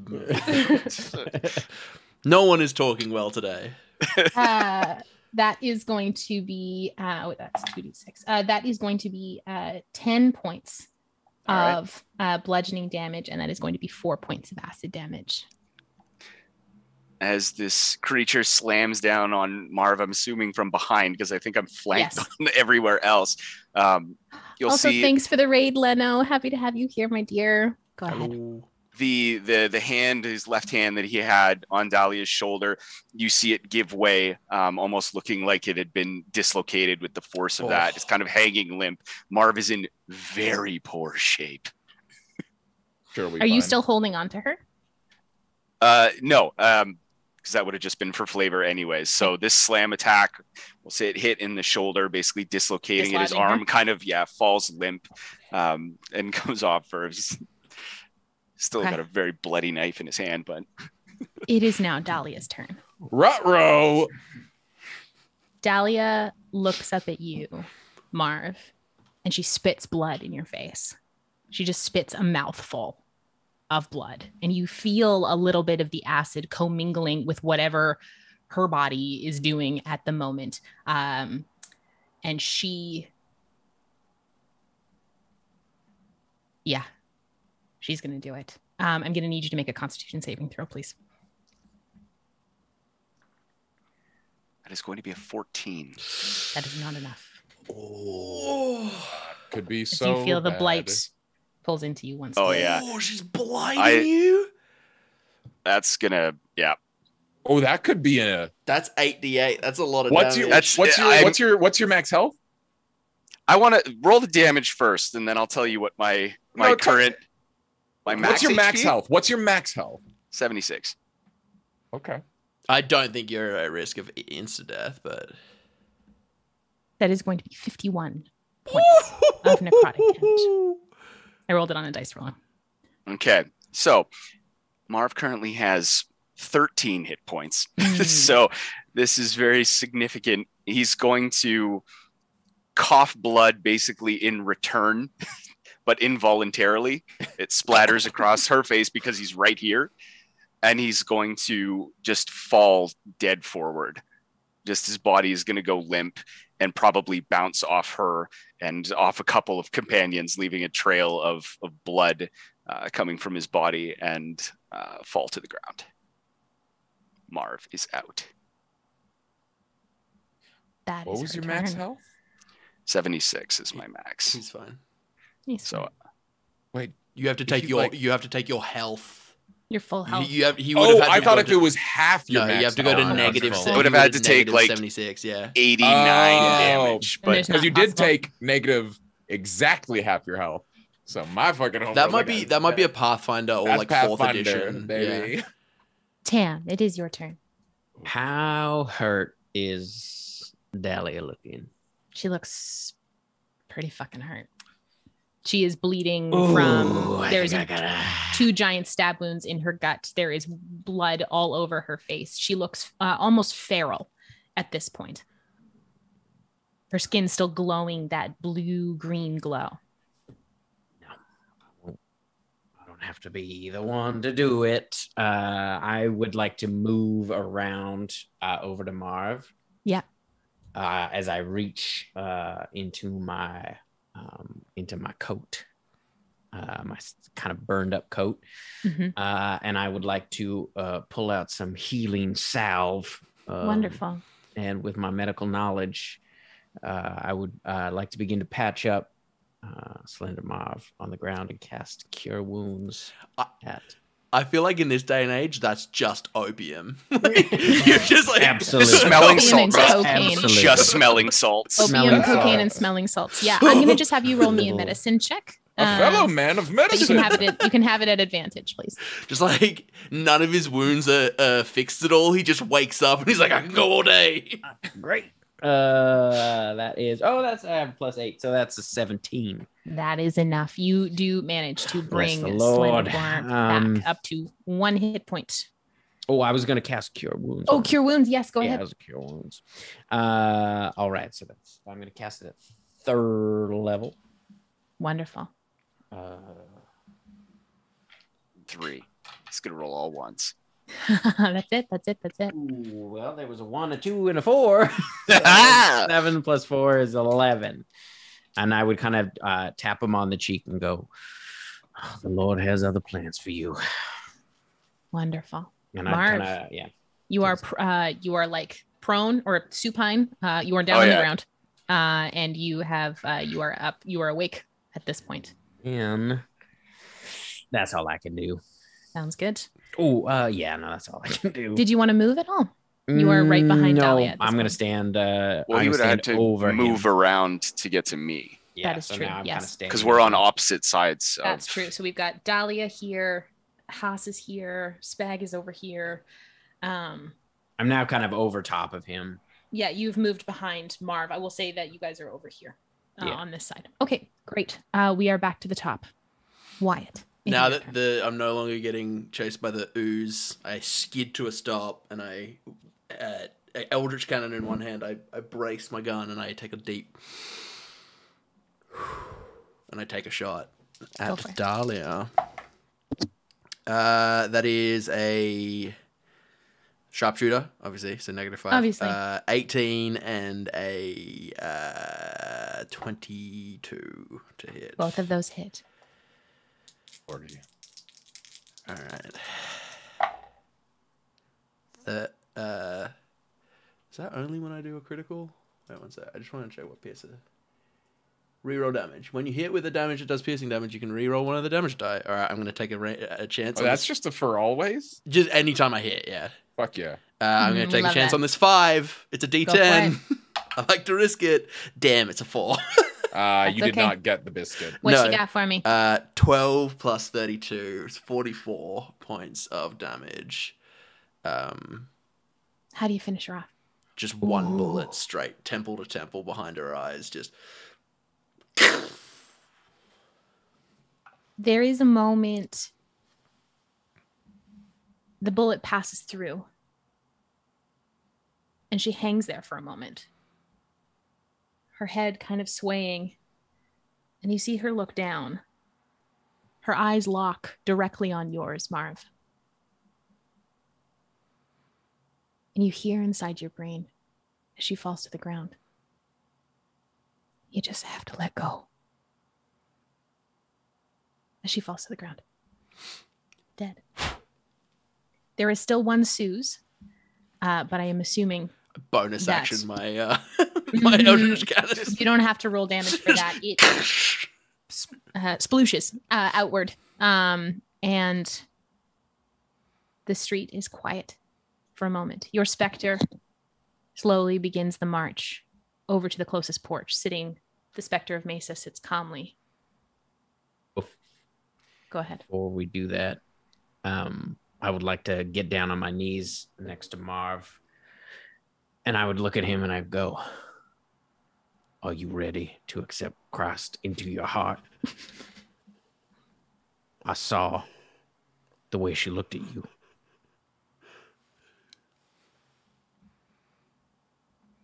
Are you ready? Marv kind of rolls over onto his right side, his left shoulder still probably separated at the very least. He puts his hand on Dr. Tam's shoulder and starts to pull himself up to one knee and kind of looks you in the eye and then turns and looks at Dahlia on the ground.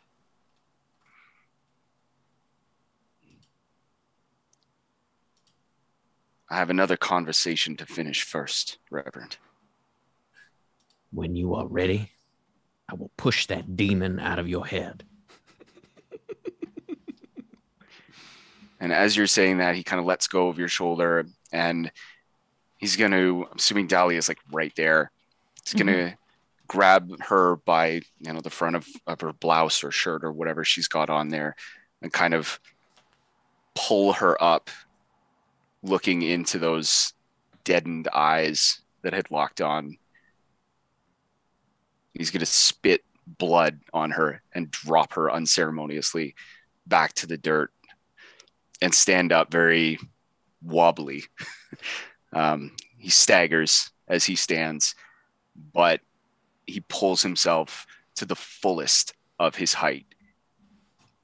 His chest somewhat puffed out, almost overly so, and turns and starts to walk towards where everybody else is headed to.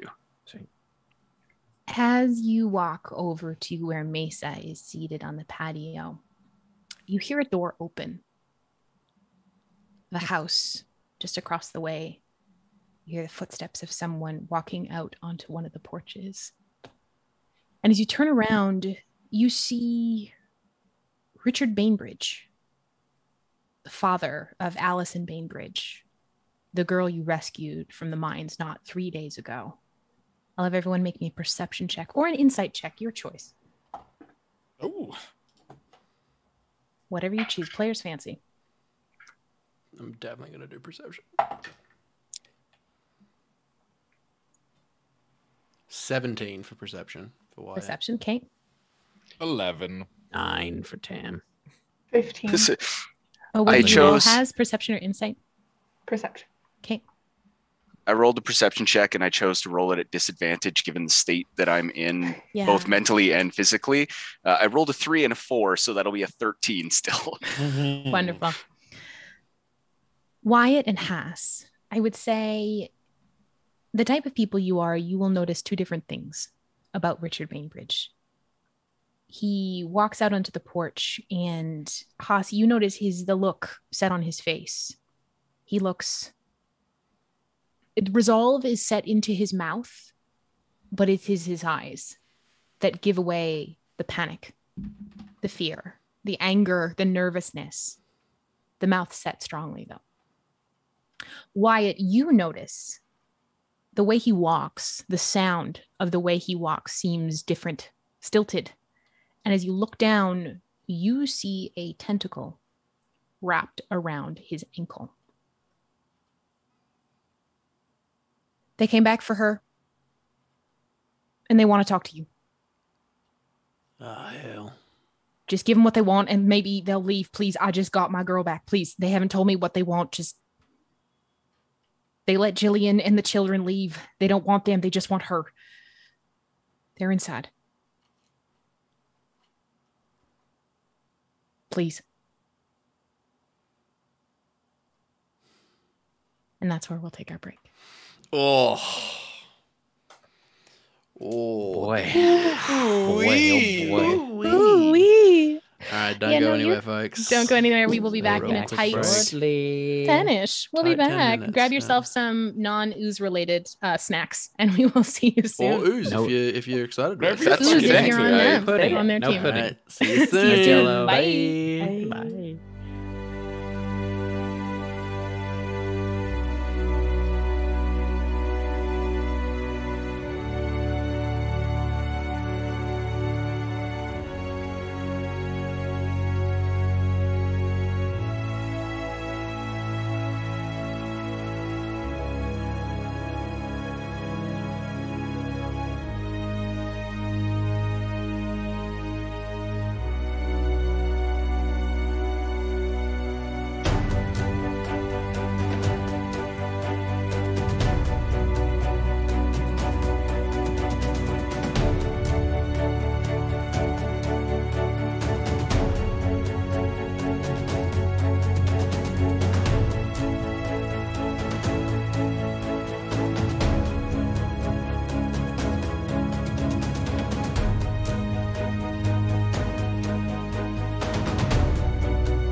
Oh hey guys, it's me, Adam, and I'm here to talk to you about the sponsor for tonight's episode, Legendcraft.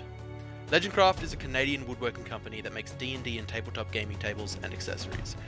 They are a couple of passionate crafters that create items that will instantly become a highlight of any tabletop or RPG player's game night.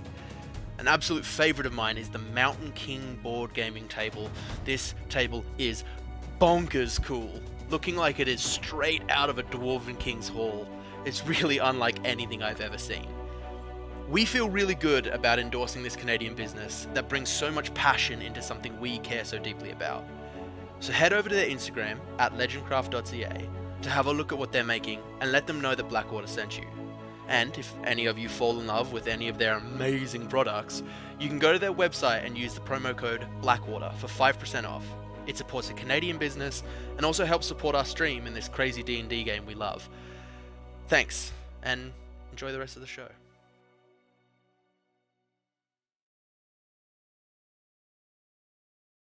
Which baby? That's language, baby. So we are back after defeating Dahlia and Mesa and four Sues. Four Sues. I know. It in is the I. alley. In the alley between the houses behind Clementine. You come to see Richard Bainbridge standing on the patio of his house, the porch of his house, with a tentacle around his ankle. And he is beckoning you inside, saying that they want to speak to you. What would you like to do? He stands there waiting expectantly. And this is time sensitive, or They're in my house. are they going anywhere? Who's in your house? The Duprees? The ooze in your house. Suze. Well, Please. All right. Yeah. All right, come on, Mesa. Go on, let's talk to the Duprees. Hold my hand. Spagg, can we maybe pull a fast one on him or something with Mesa? Probably not. Look, they are in a highly suggestible and pretty ineffective mental state, and pretty unstable. What if we do like pretend to hold, or you pretend to hold him hostage? I mean, I'll tell you, they are going to be a very bad performer for the foreseeable future. That makes sense. Just before we go in, I would love to say a quick prayer for all of us. Do your thing. You watch as Tam kind of pulls out his Bible and does a quick prayer. But as he's doing that, inside the Bible, there is also like little, it's actually, part of it is hollow and there's like a little vial. Of course. And he like passes it around, casting prayer of healing. Just a little nip. Are you giving everyone a bit of cocaine? Or is it like... Just a little bit to take the edge off. Oh, that makes me feel Yeah. great. I'm a doctor. It's true. Is there any sort of like Medicine of the hanging day. laundry out anywhere? Like any sheets being hung on clothesline or any blankets? Not in the middle of the street, but you know that there is behind the houses, yes. Okay, before we go inside, I'm going to quickly get a sheet from one of these clotheslines and just cover Dahlia's body. Okay. You do so. Easily enough. Everyone heals 11 hit points. Ooh, When in fact, Spagg Edison Meatball does not heal. He's like a little weak for weaker than what I'm used to, because he's at full hit points. Yes. Wonderful. Sorry, how Just many? not how paying much do you attention heal? during the prayer. 11. 11. Mm-hmm. Wow. Now, I mean, yeah, if it passes. Mr. Bainbridge, who's your companion there? And I look down at his ankle. That's an insurance policy of some kind, I think. Make sure I come tell you what I need to tell you, and then you come inside. What's the name of our boss again? Edgar Gull, or T. Edgar Gallwood. Gallwood. Is Mr. Gallwood in there with you, or just the Duprees? He's in here. Insight. Damn. I ain't much of insight, but I'll try it. 12? Can I help him on that inside? Are you proficient in insight, Tam? am. Yeah, you can roll that at advantage. Okay. I mean, if you don't want to insight yourself, I'll roll twice. Yeah, it's still 12. That hot -3. He's I should have done it. I'm a +8. He is telling the truth. It's fine. He's telling the truth. Galwood is inside, but you Sounds don't know great. in what form Galwood is in. I don't think to ask that far. God Wonderful. damn. Yeah, let's do it. Do we go in blasting or what? Well, I think, they're like, come sit down. They have my daughter or something. I picked up most of it. We sit down and talk. There ain't no way that's not a trap. Well, I go in first or something. Someone sneaks around back. We're being invited. Look, they're going to kill somebody or something. I don't know. What do you want from me? I'm going to me and Mesa are going to go in, talk to these people. They're being very civil.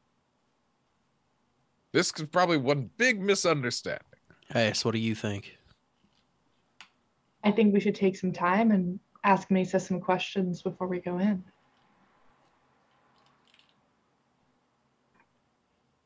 They waited to have them hostage throughout our whole fight, and that wasn't quick. I don't think 2 minutes of asking Mesa a question will change the fate of this little girl. Marv? Doctor?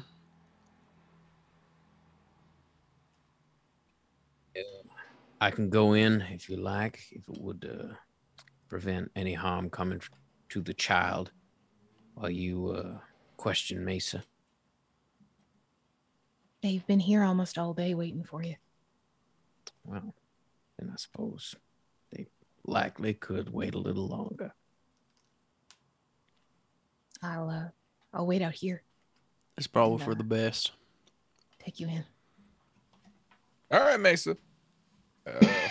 I would like you to answer any questions that these people might have. And remember, I am your god.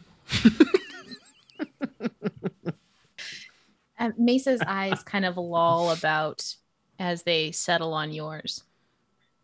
That's right. Focus right here. Right here. All right, everybody. They're in a highly suggestible state, so they are likely to tell the truth. They do believe I am their god and fully believe that I am capable of sending them to a very personal hell, which is not entirely untrue. So ask away. Is there anything I should know about how? What do I have any saves, or is there any? No, I looked up a specter. They have the memories of when they were alive. Wonderful. It obeys my bidding. They do have a hate for all things living. Yeah, cool. I love that. And they are uncomfortable in sunlight. Like they have disadvantage on all attacks in sunlight, so they are not having a good time being here. But it's actually nighttime, so you guys are fine. Then they're loving it. Moon is out. They take their sunglasses off. It's a real weekend at Bernie situation. Yeah, it's about 9:30 at night by this point. Yeah, they are just, again, this is a super fucking like specific circumstance, and they're just like they exist till I fall asleep. And you watch as Mesa sits here. Mesa's very comfortable entertaining people, knows how to be the center of attention in a room, and realizes that, despite the fact that they have to obey everything that Spagg says, that this is a waiting audience. So Mesa, you see with the gaping hole in their chest, kind of like perches on the stair, Mesa, awaiting your questions.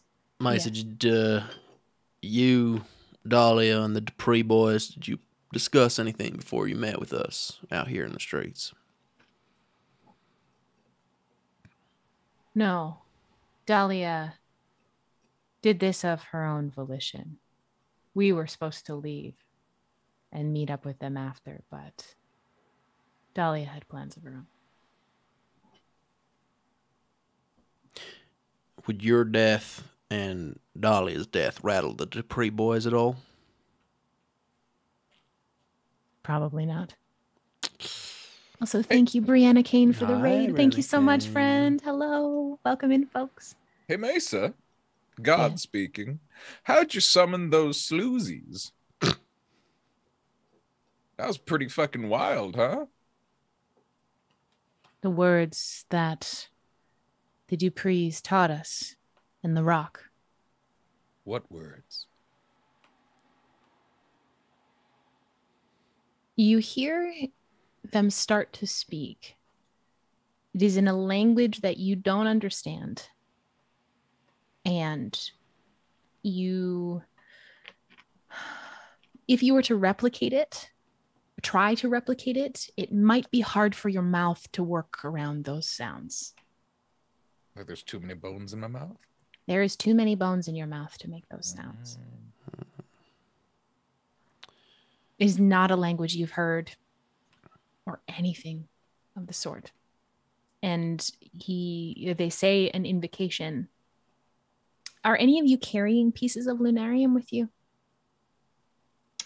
I have the hammer. That is not lunarium. Someone had it like a wrist. Mesa's thing. necklace you have. Maybe I was holding onto that. I think I'm wearing that. You're wearing that. I'm gonna roll a check here. As Mesa says these words, their eyes draw to the necklace around you. That's not yours. Yes, it is. I gave right. it to him. All right. And all things belong to me. You found it in my things, but if all things belong to you, then fine. No, I willed it into existence. And you believe that. I do. Sweet. So And I Mesa, look at Tim, I look at Mr. Clampton, Reverend Clampton, and I just go, yeah, it's pretty sick, huh? You are not a god, but that's fine. I think belief is in the eye of the beholder, no? Wouldn't you agree, Mesa? Whatever you say. Exactly. I do not know Mesa- your name, however, so I You will call you couldn't put the. it into words. I will You call can you call the me unnamed divinity. one. You can call me divinity. Divinity. So it is said. God damn. Mesa, why did you make this hammer?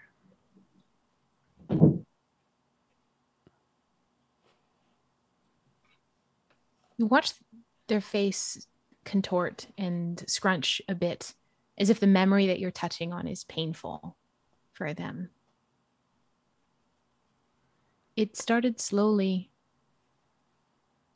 Dahlia began talking about the things she had learned from the Duprees and wanted me to come help. I don't think I realized how persuasive she was until it was almost too late and I felt myself getting sucked in. I started the hammer to potentially use it on her or on myself. I don't know. I don't know where I got that knowledge to make it, but I just tried as hard as I could to will this thing out of me until it was too late and I couldn't anymore.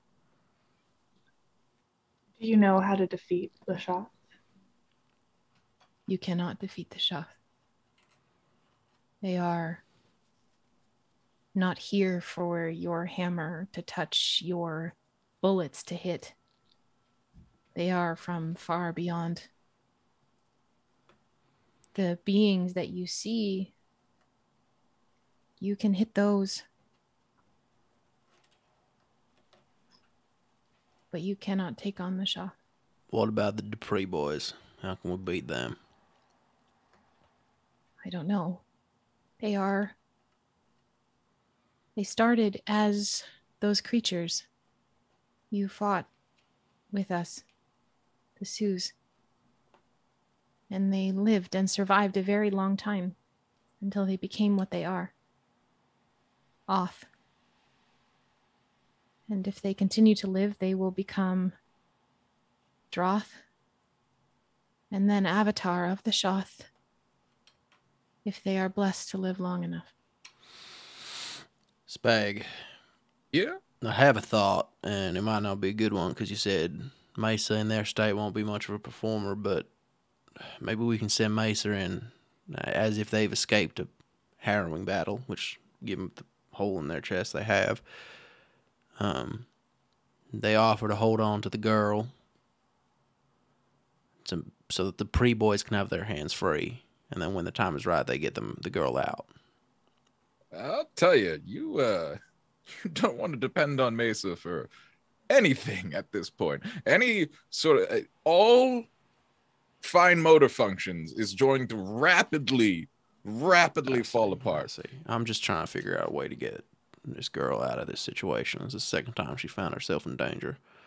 Well, fair. I suspect she might be the problem then.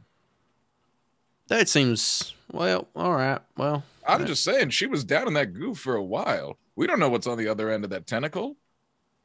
Wouldn't be the first time folks were fooled by, you know, the innocence of a child. Especially if they can look like anybody. I don't know. That little girl is a little girl. Does the tentacle go back into the house, or is it attached to... Oh, I see. Through the open door. Damn. All right, I think we're just going to meet them on their terms. They got a boss. One more question, Mesa. Oh, does anyone have any more questions for Mesa? I do, if you don't mind. Yeah, please, Mesa.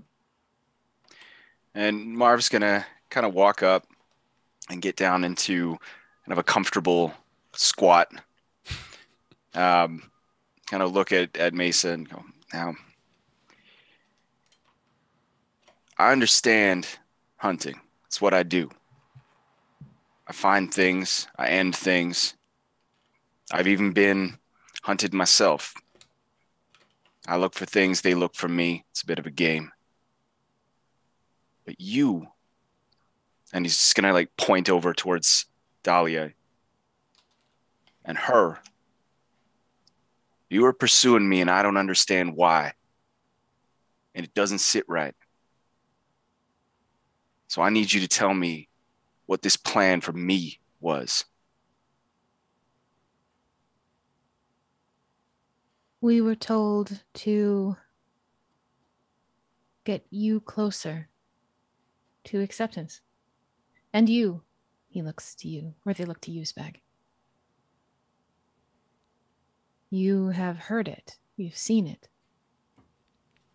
In your minds. Dahlia was to bring you closer. Willingness. Why? Because it has to start somewhere. Can the Dupree boys do what Dahlia did? Bringing people closer? I don't know. I suspect they can. Damn. One last question, Mesa. Of course, divinity. Where nearby would be the best place to watch a sunrise? Probably on the roof of the Ambrosia. There's a small patio there.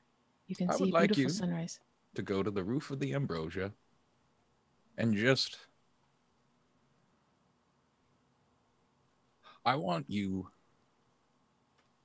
to really think of all the things that have brought you joy in this life. You are not to think about anything else except for the stars around you and that sun coming up and the things that have given your life meaning. And you will do that for as long as you can. Is that all clear? Right. Yes. Shall I go now? Please. Shall I walk through the Ambrosia or up the back stairs? You take whatever path Well, I would say maybe most up pleases the you. back stairs. Back stairs, then. The back stairs. And Mesa gets up and walks towards the Ambrosia. It's not a long walk. Probably get there in about 10 minutes tops. I would put my hand on Spagg's shoulder and I would go, "The Lord is merciful." Yes, I am. And I would wink at him. That was the kind of thing you did there, Spagg. Well, it was very fucked up to begin with, but it ended with kindness, so well done. Kindness is a free action, so It's true. And as we start making our way to the where the gentleman is waiting for us, I lean over to Marv and I say, "Hey, consider your options. The Lord is always there, but have you ever considered hedonic transcend virtuism? Ask me about it later. Just before you commit to one team or the other. We'll have a conversation. You I'm gonna lean over to Hass, who was my original travel companion. yes. Hass, we've been in some pretty weird situations. I gotta say, this one takes the cake. If it comes down to it, I'm getting the girl out. I hope, I can count on you. I don't know if I believe yet that girl is a girl, my friend. She had bones. She made bone sounds, didn't she? Last we saw.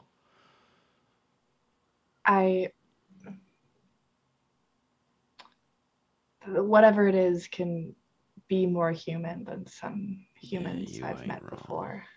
Well, if the girl is a girl, I'm gonna get her out. Okay.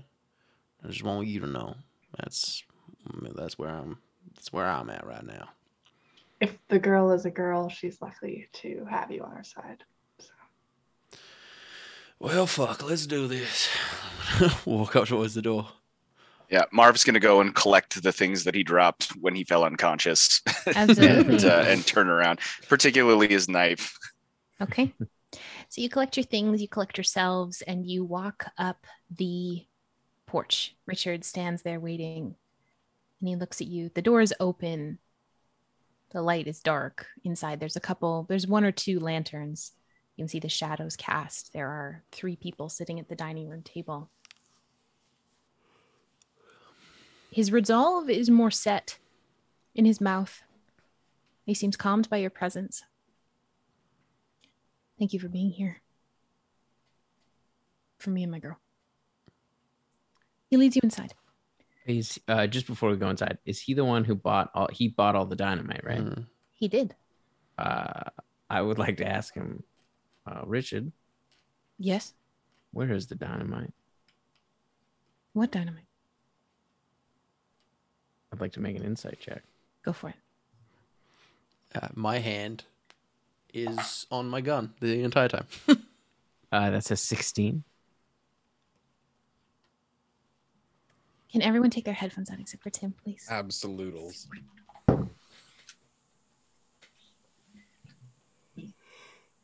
When he says what dynamite, you know that he knows exactly where that dynamite is. Does he make any gesture or anything, or is he I just get the sense of... Not at this time, no. Okay. You can all put your headphones back in.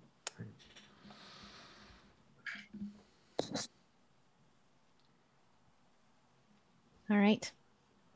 So you head inside the Bainbridge's finely kept house, the floorboards creaking under your feet as you cross them. And you see the Dupree twins seated at the kitchen table on either side of Allison, who sits calmly, and she locks eyes with each of you immediately as you walk in. You see a few children's toys and books strewn about the living space, but it is otherwise quite neat.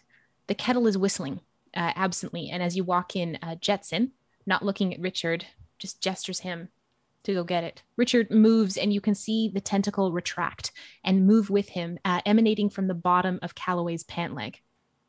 Make us some coffee, would you? Or some stronger, if you got it, Richard. Jetson looks towards you. Now, it's very clear that y'all are powerful, and I do love when a good team comes together. But with all that mess you made in the street, I told Dahlia and Mesa to run out of town and we would meet up with them after. We got the girl in the deed, but she never did listen much. Calloway chimes in from the other side of the table. But dang if that girl didn't have spirit. Can I get an amen, Reverend? Amen. Jetson looks one more at his brother. Easy. Don't need to be snide. Mind your manners. Whoever these bodies' mama is taught us better than that, probably. We just want to talk. We want to make a deal with y'all. Start talking. Well, We want the girl and the deed to the Galwood mines. And we'll go. You do know that neither of those are things that are ours to give, right? Well, our time with Miss Bainbridge here was very fruitful, and she has taught us very much. She enjoyed our company most heartily and has agreed to be the first willing transition on this forsaken rock that we have been sent to. And if you know there's power in the person's first time doing anything of their own volition. Is that true, girl? She nods. Hell. You can make an insight check if you like. Fuck it, yeah, I'll do that. May I as well? You may. Come on, golden dice. Don't let me down. Okay. 17. Okay, Tam? A natural 1. I'm so mad at these Dupree boys. This is actually amazing. Can everyone other than Wyatt take their headphones out, please? Tim, you're going to hear anyway, but I'm going to just have you pretend like you don't know. Oh, sorry. So, Wyatt, you catch Allison's eye when you make this question, and she catches eyes with you. I'm going to have you make... What is your passive perception, actually? 15. Can you make a perception check for me then, please? Since Sure you're can. actually actively looking at her. Okay, that is a 17. Okay.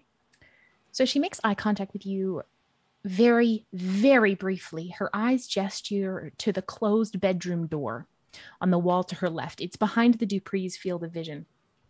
You can make a perception check at advantage and a stealth check for me, please. The perception check is a 22, and the stealth check is a 23. Let's go. Big rolls. So almost imperceptibly, your eyes trace the door frame, and you see a small filament sticking out from it. And as you clock it, Allison's eyes look down to where the floor is. You remember when you walked in, the floorboards creaked like they'd been recently removed or replaced. Okay. And I'll have you make an intelligence check as well. Okay. I'm glad it's you, because I can have you make this intelligence check. What is my intelligence? Oh, it's good. Forgot how intelligent I was. It's a 19. All right. I'm going to roll a d4. Oh. You estimate that with a little bit of math and the length of what you think this filament is attached to, once lit, you probably have 2 rounds. Okay. Before it goes boom. Everyone can put their headphones back in. There she is. Oh, fuck. Oh, fuck. Calloway looks at you expectantly.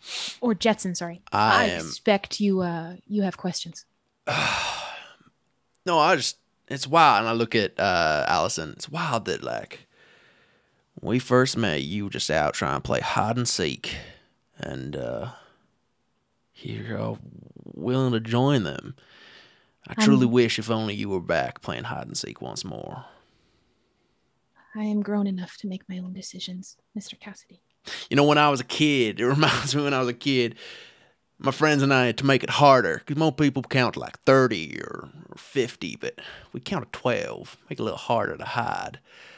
But is this going somewhere, Mr. Cassidy? No, I'm just being nostalgic. That's all. Hey, Where's Mr. Galwood? We understood that he was in here. Mr. Brainbridge, would you show them our guest? Richard moves over to a closed armoire across the room, and he winces before opening it. He opens it wide, and you see Galwood inside, looking like he is in some form of stasis. He's not dead. Not yet. His eyes are closed, and his arms and legs are splayed out, suspended inside this cabinet by tentacles. Appendages of some kind that seem to be moving in and out of his skin, affixing and unaffixing and reattaching to him. Justin goes, thing is, we have already tried to get him to sign the deed, and he will not listen to us. But maybe, since he so clearly trusts y'all to do his work, you'll convince him to sign the deed and we can be on our way. Calloway then lays out the deed on the table, or a piece of paper on the table. Marv, do you mind checking on Galwood? Sure. Marv looks at everybody and then makes his way over. He's going to keep a reasonable distance, a few feet. Okay. As you come a bit closer, probably within about 5 to 7 feet, Galwood's eyes flicker open. Marv, it's good to see you. Well, see you. I know you're there. Yes, sir. You all right in there? Define all right. I can't move. Unless they let me move.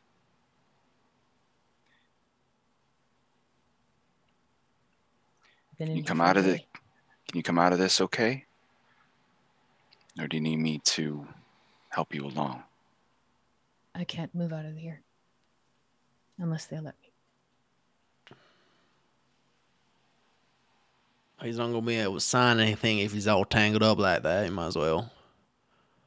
Which brother is closer to Allison?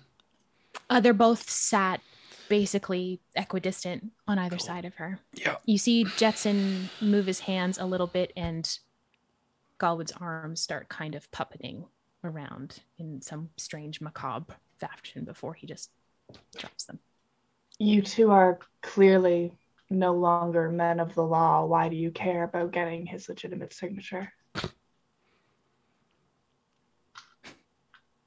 Because this world doesn't work in our way yet, honey. We've got a long while to go before it does, and bureaucracy starts something. Sorry, go ahead.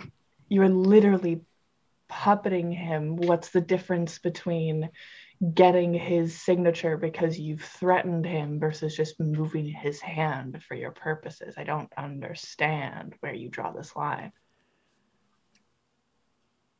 It's not yours to understand, honey. That's bullshit. And I take a step forward, and as I do, I'm going to stumble a bit, and something's going to fall out of my tool belt. And in an attempt to grab it, I'm going to step forward and kick it towards the thing that you described, Em. And I'm like, God damn.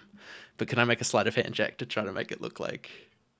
Yes, you can. And the item that I'm kicking is the gas canister that I use for my flamethrower. Okay, how big is it? It is it's the igniter, so it's like the sparker. So it's like the size of a like a Zippo lighter. Kind of, or one of the. It looks very similar to one of those canisters that you would find in like an aerosol, like whipped cream thing, like a whippet.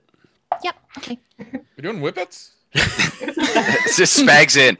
That was a 25 sleight of hand. Yeah. With your stumble, cough, and kick, you manage to move it over probably within a decent distance of where you're trying to kick it to. You know, the only silver lining here, Hass. Turns out I was right. What are you talking about? And I'm going to look. Smile. And I'm going to shoot the canister. Okay. Shoot the canister. What were you right about? Fuck! So we are now going to all roll initiative. Can I throw something in there before we get going? We have rolled initiative. All right. We are into Sorry, I was given information that was really hard to communicate without just being it's all good. We are where we're at. I know what he means. But also, maybe I threw some clues in there. I don't know if any of them got picked up. Trying to figure out what 12 meant. Okay. Let's go. Yeah, let's go 25 to 20. That would be a 26. Okay. Oh, I had it. Sorry. I forgot I had an advantage on initiative, but still not great.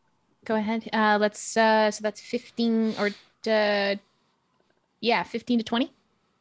19 for Marv again. I was gonna say 19 for the good doctor. I'm assuming Marv's dex is higher. +1.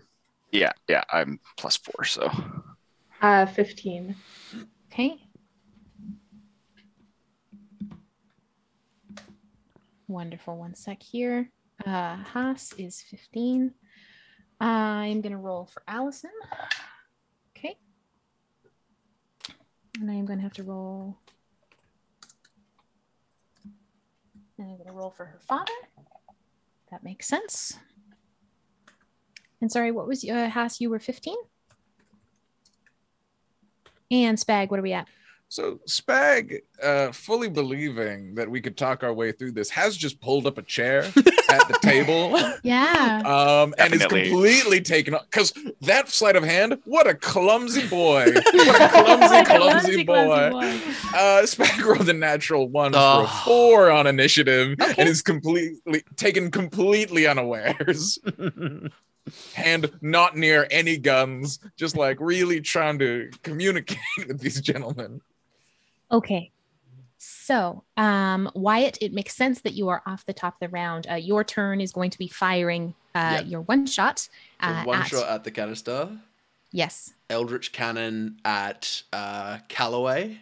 Okay. And then as my last action attack, I'm going to tackle the other brother to try and move him away from. Basically, I'm trying to do like a shove attack grapple or shove attack or grapple to try to get him away from Allison. Oh boy, y'all are fighting them. Okay, here we go. All right, yeah, go ahead. Okay, so the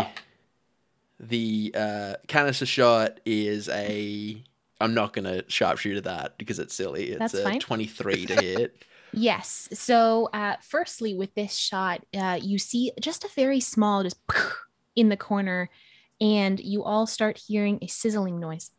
The Eldritch cannon is I'm gonna sharpshooter this. So it's a 24. That hits. And then for my tackle, do I make an athletics check or do you want me to make a strength-based attack? Oh yeah, you can make an athletics check for me, please. Okay, that's a 22. Yes, that does hit. All of those so, hit. Go ahead. Calloway takes 18 points of force damage, but importantly is pushed 5 feet away. Okay. And then I dive on the other brother. Okay. I just yell, go! And I dive on the other brother. Okay. And you push Jetson back in. So Calloway still has the tentacle attached to Richard. Calloway takes this shot from your Eldritch cannon in the shoulder, and you watch as the expressions on them change from quite placid, ready to talk to you, and they break out into a smile. You knock Jetson backward, and he looks up at you. Well, if that's the way you want it. He seems unperturbed by the fact that you just knocked him on his butt. He's on this chair. Okay. Marv, go ahead. So this actually works out okay.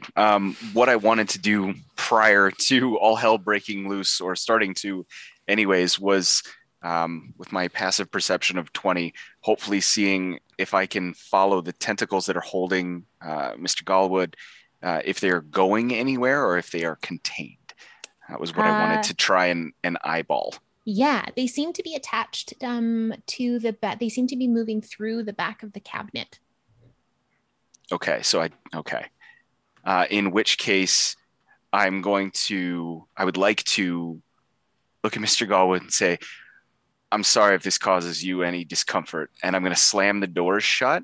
Okay. And I want to try and pull this armoire down, like knock it and see if there's anything behind it or whatever, or at least keep him closed in it and potentially safer from what's going on. Okay. You're going to make me a strength check, please, to see if you can move over this beastie armoire with a big man inside it.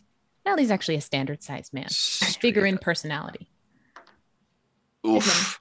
I will say, if Marv has passive perception of 20, he would have beat my stealth check to like glance over at the thing. Oh, that's true. Yeah. Yes, you would have noticed why it glanced at the door chain. The door frame, where he has now thrown shot a small explosion occurred, and you are now hearing a sizzling sound. Okay. Well, that's going on. I'm still knocking this thing over, but it's a 7, so I'm not sure where that gets me. Okay, you run over to the edge of the cabinet and you start to pull. You get it about an inch away from the wall. It doesn't seem to be budging, but you do see something glowing in orange behind it. Okay. I will say that's going to be your action to try and move. Yeah, for sure. Yeah. That was what I expected. I'm not even going to communicate anything at this point. I'm just going to, I'll release it and turn back to the rest of what's going on so that I'm aware and can react accordingly. And I will draw a knife. Okay, sounds good. Tam. I would like to stride over to where Wyatt has tackled. Was it Jetson? I tackled. Calloway I pushed away, and Jetson I tackled. Yeah. Yes. I would like to stride over to Jetson, who was pinned on the ground, and I would like to take the end of my cane and drive it through his skull, casting inflict wounds at 4th level. Wonderful. Yeah. Go ahead. You can roll to hit. Because he's prone? Yeah, I would say you have advantage on the attack. What level inflict wounds is this? It's 4th level. Jesus. 21 to hit. That hits. Go ahead. That's going to hurt so much. That's a lot of damage. Critting on an inflict wounds would be... Critting on an inflict wounds is very fun. Having done it once, it's very, very fun. It is extreme. It's spicy. You know what's real fun is if Tim has any spells that are attack-based lightning spells. You crit, and then you double the crit. You max them out as the damage. Yeah. Like, I'm going to do 18 D10. That's 180. That's 33 points of necrotic damage. Okay. Nice. All right. As you watch, as you start to try and drive your cane in through probably like the space between where his zygomatic would be and like his cheekbone, right about there. There's one short. It's 40 points. 40 points. Fantastic. You start to jam your cane, the head of your cane in there, and you see that it does not go as deep as you thought it would, and not doing as much damage as you anticipate. Squishy. Is there anything else you would like to do with your turn? Nope. That is it for me. All right. Calloway. It is his turn.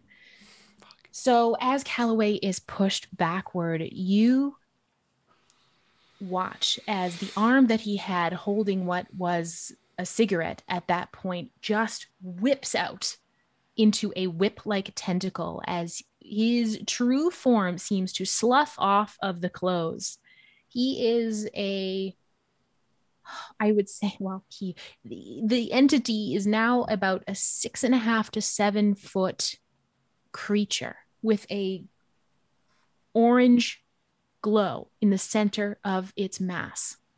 You see one void-like space where an eye could go. There is pieces of clothing that seem to be attached to where the ooze part of their bodies have stuck together. You still hear the voice. We didn't have to do this, y'all. We really, really didn't. All right. So Calloway is going to reach out to grab Allison around the neck with one tentacle. Okay. So he grabs her. And he starts to squeeze around her neck.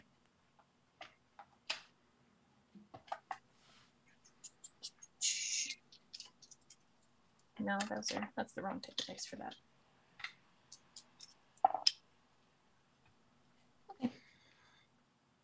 Allison suffocates. You watch her eyes start to bulge, and she is gasping for air as this tentacle begins to squeeze. As Jetson keeps his eye, or Calloway keeps his eyes on all of you. You also watch as the other tentacle yanks Richard down to the ground and throws him against a wall with a thud. Richard doesn't move.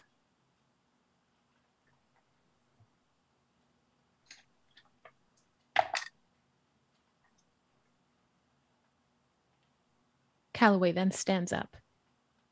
He lets go of Richard. And with Allison still clasped to him, he starts making his way towards the door. Doesn't get very far. They don't move particularly fast, but he starts making his way towards the door. Hass, what would you like to do? Which one was the one I was flirty with? You were flirty with, that was with Jetson, who is now pinned under Wyatt and has a part of Tam's cane in his skull. Well, what was left, what was potentially where his skull should be. Okay. I'm going to try to get between Calloway and the door. Okay. Yeah, you can do so. You can move over that way. I'm going to rage. Yeah, amazing. Same effect as before. Yeah. Lighting, not as good in here. But not as good, no. Oh, lantern light. There is a little bit of lantern light, and there's a small fire burning at this point, and you still hear that sizzling sound. I'm going to wield my hammer. Yeah. And try to aim it first for what would be a shoulder. Okay. Like socket of the tentacle holding onto Allison. Okay, go ahead. That is 27. That hits. Absolutely. I will make the wisdom save. That succeeds. That is 15 on the hit. Okay. You hit down on the shoulder where the shoulder joint would be, and the hammer, it seems as if Calloway is expecting it to bounce off a little bit, but as it does a bit more of that impactful damage, feeling the effects of what it is doing and who it is intended for, he looks in your eyes. Well, you are full of tricks, aren't you? Yeah, and you weren't even the twin I liked more. Be worried. As he stands in front of you, do you hit him again? Yeah, same shoulder. Go for it. 21. That hits. Go ahead. That is 21 damage. Okay. Fantastic. The same happens. He does not. Does he pass the psychic? He does not. You can go ahead and roll an extra d12. That's 5. Okay. Fantastic. All right. It is Jetson's turn. Are you intending to keep him pinned down here on the ground? That was the intent, yeah. Okay, I am going to have you make opposing athletics checks to see if you can continue, because he would like to be out from here. Oh, natural 19, so 23. Well done. He is actually first going to use his bonus action to reveal his true form as well, and sloughing this earthly body. So he's allowed to use to the full extent of his capabilities. He remains pinned underneath you, not able to push himself out.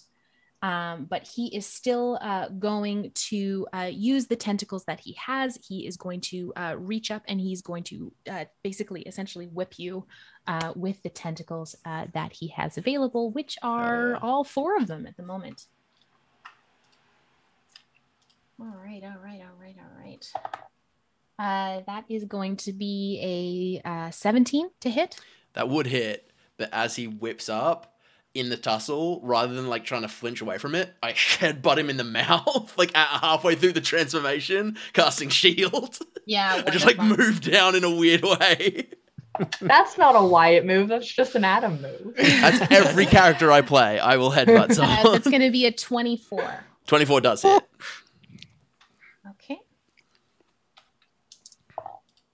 That is going to be 16 plus 3. That's going to be 19 points of bludgeoning damage. And that is going to be 7 points of acid damage as well. And that is the second attack. The third attack is going to be an unnatural 20. Doesn't hit. Does not hit with the shield? Shield's 22, yeah. Okay.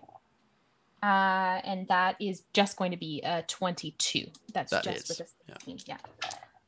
Okay, that's going to be, again, another 16 points of bludgeoning damage. Okay. And 3 points of acid damage this turn. Go. As Jetson hits you with all 4 of his tentacle attacks, writhing underneath you, trying to get out, but unable to this turn. Like wrestling with an octopus. Absolutely. I am going to roll a death save for Allison. It didn't loosen at all on her. That's a 3 for her first one. Okay. Spagg, it is now your turn. 2 options present themselves.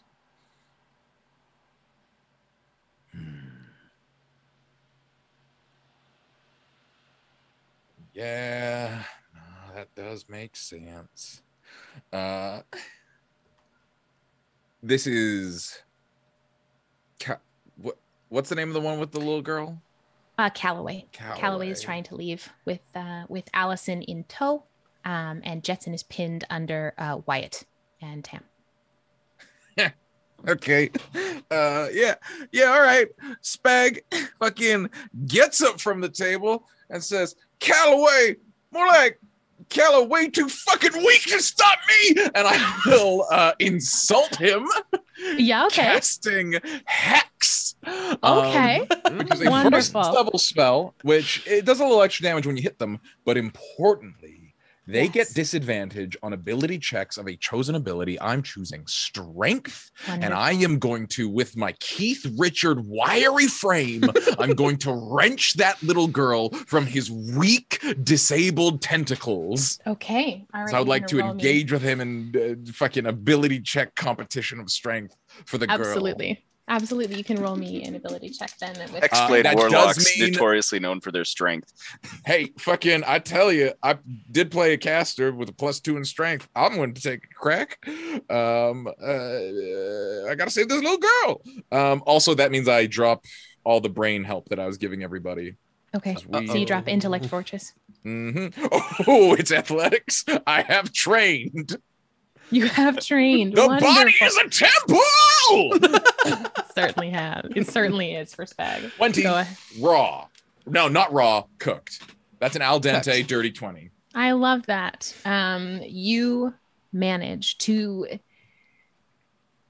as your words cut into Calloway, he reels slightly, wondering why with him as such a smooth talker is getting cut down by another smooth talker. And it just is enough to let him get his guard down a bit, and you manage to wrench Allison free. And I grab her. You grab her. Okay. I grab her in my arms and I scuttle away 15 feet. Okay, so you are you are at the door frame. At this point, speed with another person. You are at the door frame. Yeah. Next round, you will be out of the door. Little girl, you need to make better life choices. Richard, still in Calloway's, still in Calloway's grasp against the wall. I'm gonna have I thought he let go. Oh, he did let go. Yes. I am going to have Richard make a death save here. It's a 9. Okay. We are at count 1. You hear that sizzling start to intensify. I will say, because we're at this point, how many of you have had experience with dynamite? Me. Wonderful. Spagg, you reckon that with the sound of that dynamite and putting together what Wyatt has done, you reckon that you've got one more round and this place is going to blow. Ooh. Wherever that filament is going, it is going to blow in one round. We are back to the top of the order. Wyatt. I'm going to look up at the Reverend. Get him out of here! And I'm going to just keep pinning. I'm going to bonus action second wind. Okay. I am so stressed right now, Em. So stressed right now. Spagg will just say, this place is gonna fucking blow, man. They were no so one in ready particular. They were so ready to talk to you. It's okay. They had nothing to offer. And then, because I have 2 They attacks, should stop corrupting the youth. Yeah, I was excited for big talks. You said the Or dude did has a you say glowing orange crystal, right? It's a glowing orange orb in the center of their chest. Just as we're like pinned, I'm going to use one of my attacks to continue pinning him, and then the other, I'm literally going to shove my hand into the goo and try to place the barrel of my gun against the orb and pull the trigger. Okay. When you shove your hand into that goo, you are going to need to make me a charisma saving throw, please. Okay. At disadvantage. You are literally putting your hand right into the gooey spot. Big money. An 18 and a 15, so 17 in total. Okay. That is not enough. Okay, shit. Dang. So as you put your hand to try and get your gun into Jetson's, I don't know, the glowing part in the the stuff in the center of his chest. It's the chakra. You start hearing the in the back of your head. And your attacks against Jetson now have disadvantage. Okay. I am going to sharpshooter this anyway. As I look at him with the arrow in my head, and I go, I couldn't agree with you more, and I pull the trigger. Wonderful. Here's a fun interaction. Yeah, we love this. We love fun. So, natural on the die. Okay. A 12. Yep. And an 8. With disadvantage, I take the lower, but a natural 8 for me is a crit. I would say with that ruling, we take the 12. We take the 12. Okay, so it's a 19 in total. That is fun. That does hit. Yes. Okay. You can go ahead and roll damage with that one. Ooh, max damage, so 26 damage to his fucking orb. Wonderful. And then do you want me to make an athletics check? I do, to see if you can keep him pinned. Oh, so good. 21. Yes, that beats him. I'm rolling poorly on my athletics checks. He takes the hit, and you watch as the void space in the center of this form, this off in front of you, pulses with this glowing orange, as if there is like a sensory movement occurring in the body that your human body doesn't have those capabilities to do so, that look like that hurt. And I grit my teeth and I go, I'm sorry to tell you, Jetson, but you and we ain't going nowhere. Wonderful. Okay. Marv, it is your turn. Right, so the orange-ish light that I spied behind this cabinet when I was able to move it a little bit, is it the same as the orangish orby colors that I see before me in the rest of the room? Looks like it's not attached to anything, but yes. Okay. I would like to, if there is enough of a gap, and I probably need maybe 4 to 6 inches of space to ideally make this work. Okay. I'd like to reach under my poncho and get the small satchel of iron filings that I procured earlier. You did. And I would like to just quickly draw open the bag and go like this behind to try and spray these iron filings on as much of what I saw behind there as possible. This would be my bonus action.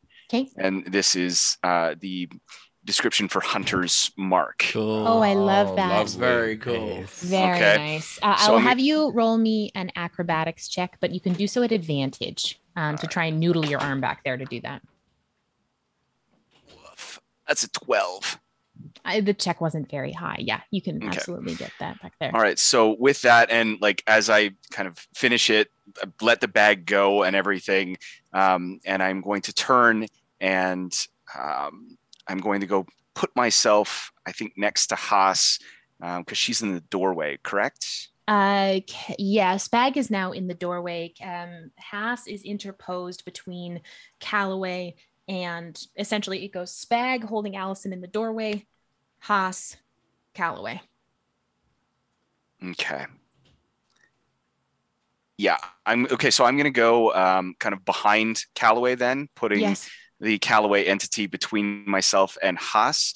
And I will attempt to stab it in the back. Wonderful. That will give you +2 for flanking. Go ahead.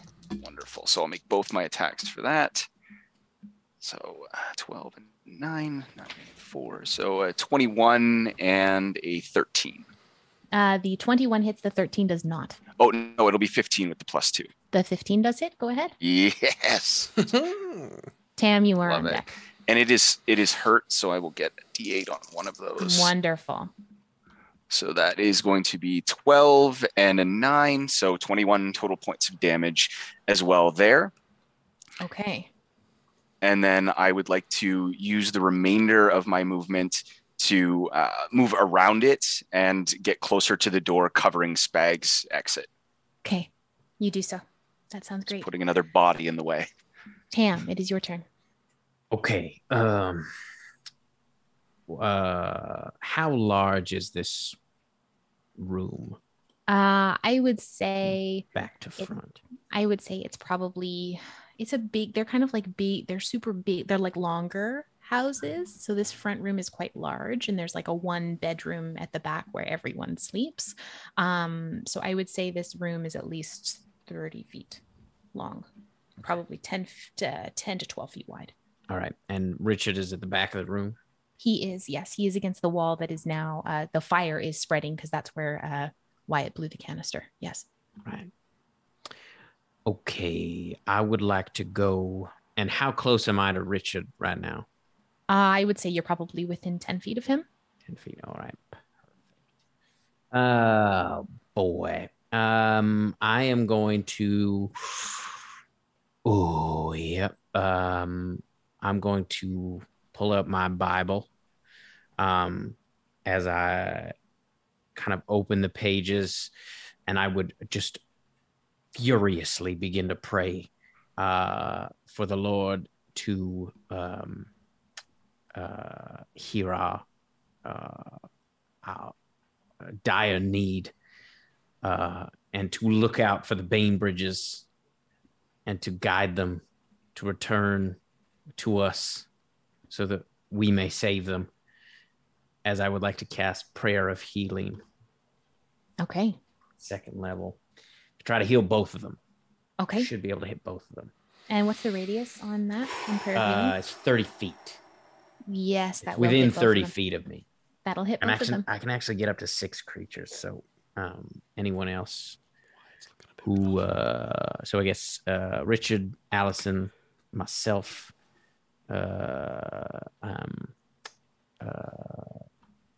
Wyatt, I don't think has taken any damage. Oh, I took big hits from I guess I'll hit Wyatt, Marv, and Haas then. Everybody except for Spagg. I have no damage. Okay, then Wyatt, Marv. Yeah, everyone who hasn't taken damage. Sounds good. You hear as the words of the Lord come out of your mouth with this prayer of healing. Someone out there yells, "Amen!" And you hear I would pointedly say "Amen" at Calloway. And they're like, "I'll give you an amen." And you hear Richard cough on the floor. And you also hear Spagg, you feel in your arms as you see Allison's eyes burst open. You hear the as she takes in a breath. That's 11 points of healing. Wonderful. And then I would like to move to Richard. Okay. You have brought both of them back up to full. Oh, goddamn. And they are townspeople. Yeah, no, I know, but goddamn. Gosh. And I'm going to cast and then I will throw I would like to go to Richard, so 10 feet, and then I would like to pull him forward another 15 feet if I can. Going with him, it'll be half movement. So I'll say you can get 10 feet. Okay, 10 feet. So I pull him back, and as I get back to where I was, I'm gonna like look down at Calloway on the ground, or Jetson on the ground, and I'm going to cast a cantrip, Word of Radiance, as I go, Amen, and I spit on him. Is Prayer of Healing a bonus action? Yes, and Word of Radiance is an action. Wonderful. Go right? for it. Yeah. I know Word of Radiance is an action, which is why I was checking. Yeah. Oh no, Prayer of Healing. Oh, no, you're right. Prayer of Healing is an action. That was my Mass bad. Healing Word is a my bonus bad. Yeah, it's an action. Oh no, sorry. It's a ritual spell. It takes 10 minutes to cast. Oh, I can't do that. You cannot. So they are both unconscious once more. Okay, then I'll go back to my initial plan. The Lord has left this place. I would do a healing word to Allison, and then I would go over to Richard and cast Spare the Dying. Wonderful. As I put him into a recovery position, try to scoop him up. Okay, I'll have you make an athletics check to see if you can pick up Richard. So I lose 11 hit points, correct? You do. All of you who took those 11, you My lose them. bad. No, it's all good. It's all good. But she would gain about the same. Do not put your faith in the Christian God. He will abandon you. 18 for my strength check. Wonderful. Yeah, you managed to pick Richard Scoop up. him up, take him back that 10 feet. Okay, sounds good. You're essentially where you were to start off. Okay. It is Calloway's turn. Get out of here. You see this creature. It is like when almost the same look you saw in Dahlia's eyes, that kind of feralness take them when things are getting dire. Calloway knows that this is bad for him, and he knows he and his brother are in a precarious situation. I would have also yelled help at the end of that as I all right. Oh God. You watch. Fun. You watch as Calloway reaches out towards Jetson. And you see, gross, their tentacles, I'm even grossing myself out. Their tentacles interweave around each other in their arms. Kissing. It's like James Cameron's Avatar. Their forms It's more like banana slugs. pull together. Ooh. Super monster. Into one larger form that now stands in the center of this house, crashing through where the dinner table was. And turning towards all of you, they move their tentacles in front of this glowing orb in the center of their chest, and it is going to hit. Ooh, I'm going to need everyone. I'm going to need, the merger would, with its size gain, would probably push you off. Wyatt? Yeah, I'm probably behind it at this point. Mm-hmm. Right? Yeah, so you're behind it. So I'm going to need Marv, Hass, and Spagg, and Allison. I have a question. Is this creature still hexed? Oh, yeah. I would say, I would say your Sick. hex transfers. Cool. I would say Marv, Hass, Spagg. And I'm going to say you can make the dexterity saving throw. The Allisons will count for your, like with you, Spagg, because you're carrying her. You're going to need to make me a dexterity saving throw, please. Do I need to? Are you behind this creature? Oh, yeah. Who's facing forward? Great. 14. Wait, Tam, did you go toward the door or back to me? Yeah, but I would be where I was, which was next to you. Oh, I see. Oh, yeah. I assume a 14 is a failure? It is, yes. Well, we'll see about that. Crunching down on a tooth. Running low on teeth. Oh my god. 17? 17 succeeds. You will take half damage. Let's go. You will take half damage. 21 for 14. Marv. Okay. Fucking Anything under a 15 is a failure. So those of you who will succeed, you will take half, and those of you who fail, you will take full. Can I opt to take full damage so that the little girl takes none? Absolutely. you With can. that succeeding of the dex save. Yes, Protect 100%. this weird little girl that everyone likes for some reason. You are going to take 40 acid damage. As you that's- see the mucus and liquid-like substance spray out from the Dupree. I don't know. The I like. Dupree. I don't know what they are Dupree now. and The me. Dupree, and that is their turn. Haas, it is now your turn. Wow. And they are actually, using that would be movement. And yep, that's Haas. It is now your turn. That house is gonna blow. Okay.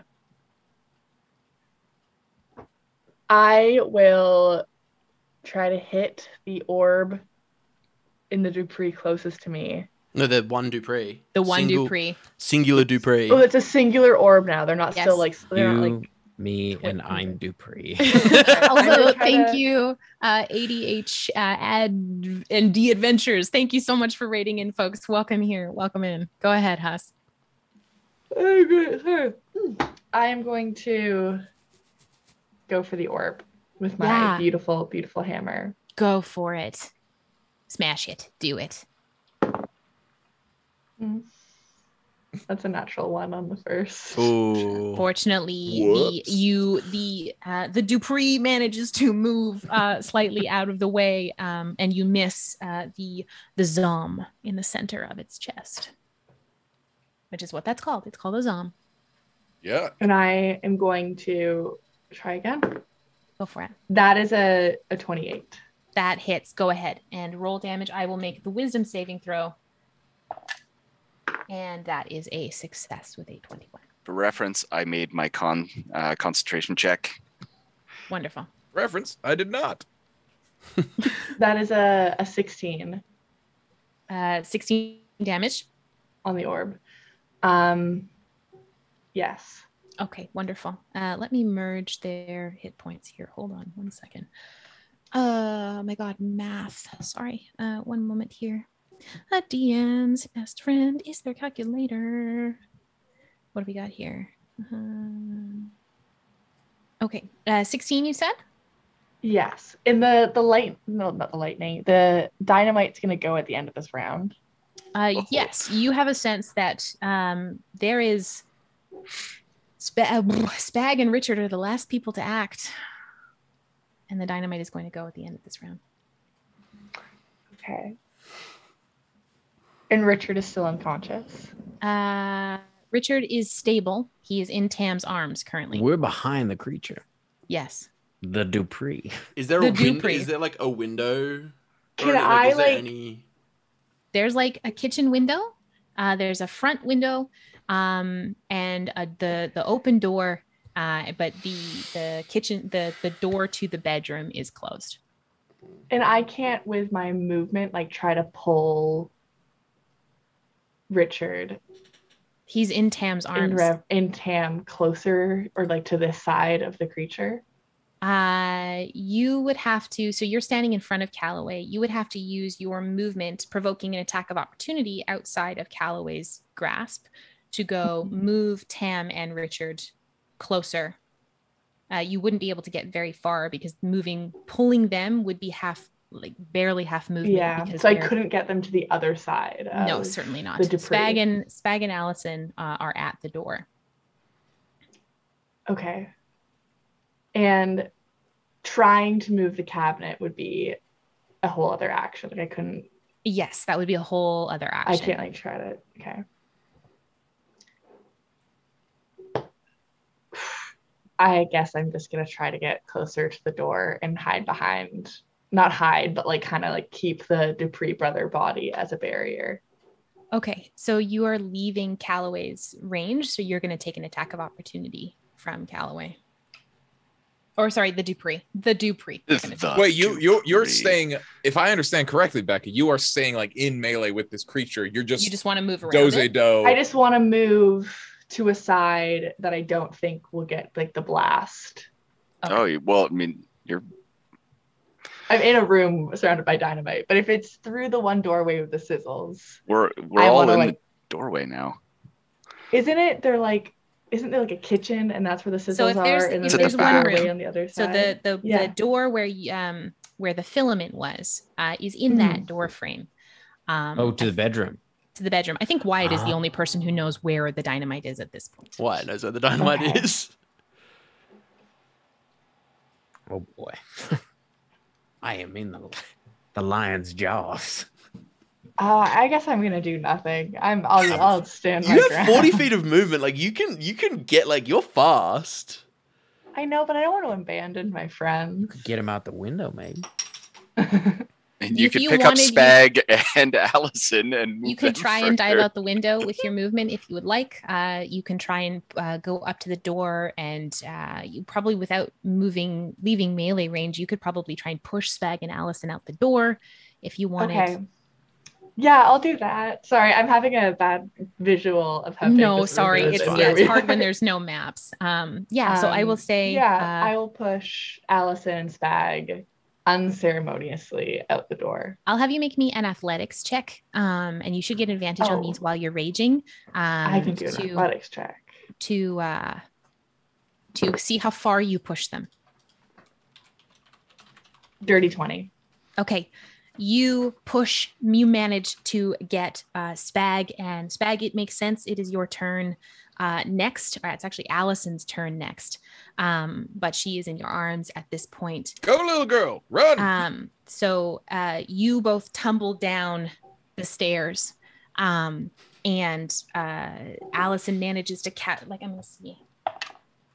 Allison lands two stairs down from you, Spagg, and you're about midway down. It's like a five-staired porch. You're about halfway down. She made it down to the bottom. Spagg, it is now your turn. Go, little girl, run, quick. And she runs. She'll take her turn too. I love that for you, little girl. She runs. I would say she takes a full dash, and she makes it 60 feet. Blessings from your whatever. Okay. Were you gonna blessings from my goddess? I don't fucking know. I'll take whatever comes.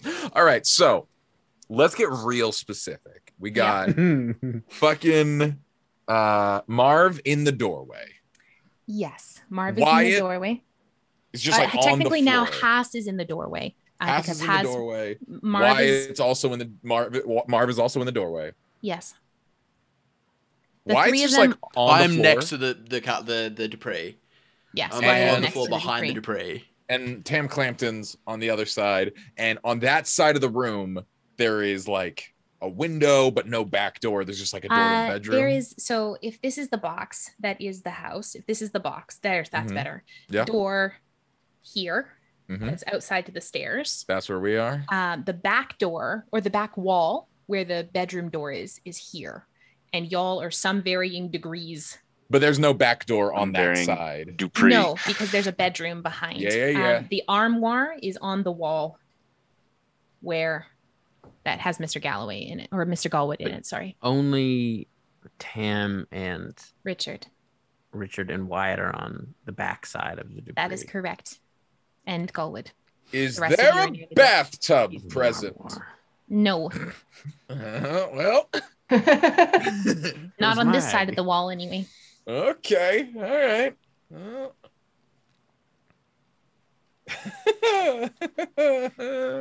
I don't know how much dynamite there is, but I think it could be bad. He bought all of it. So Spagg is just gonna be like, thanks for the assist, let me help you out. And he's gonna go back inside the doorway. Okay.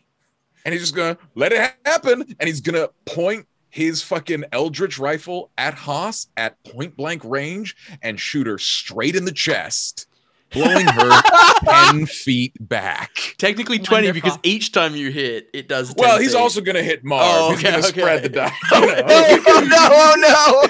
This is gonna die so poorly. You're gonna kill Marv. How bad is Marv looking?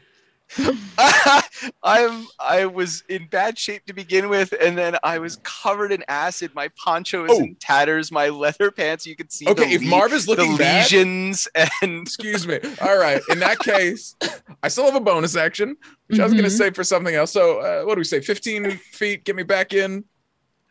We say Yeah, 15 yeah, feet yeah. back I'm in? gonna We say love yes that. right now. I'm So like, I've been shot back 10 wait feet for it, down wait the for it. stairs. I didn't. I thought someone healed Marv. Apparently they didn't. Well, I I'm took not a looking whole at you. boatload of damage. Okay, I am gonna take a risk, and I'm gonna fucking. That before wasn't the risk. I'm gonna open my little vial of mystery fluid, and just that I got from the shopkeeper, Yeah, and I am okay. just going to splash the whole thing just up Marv's face.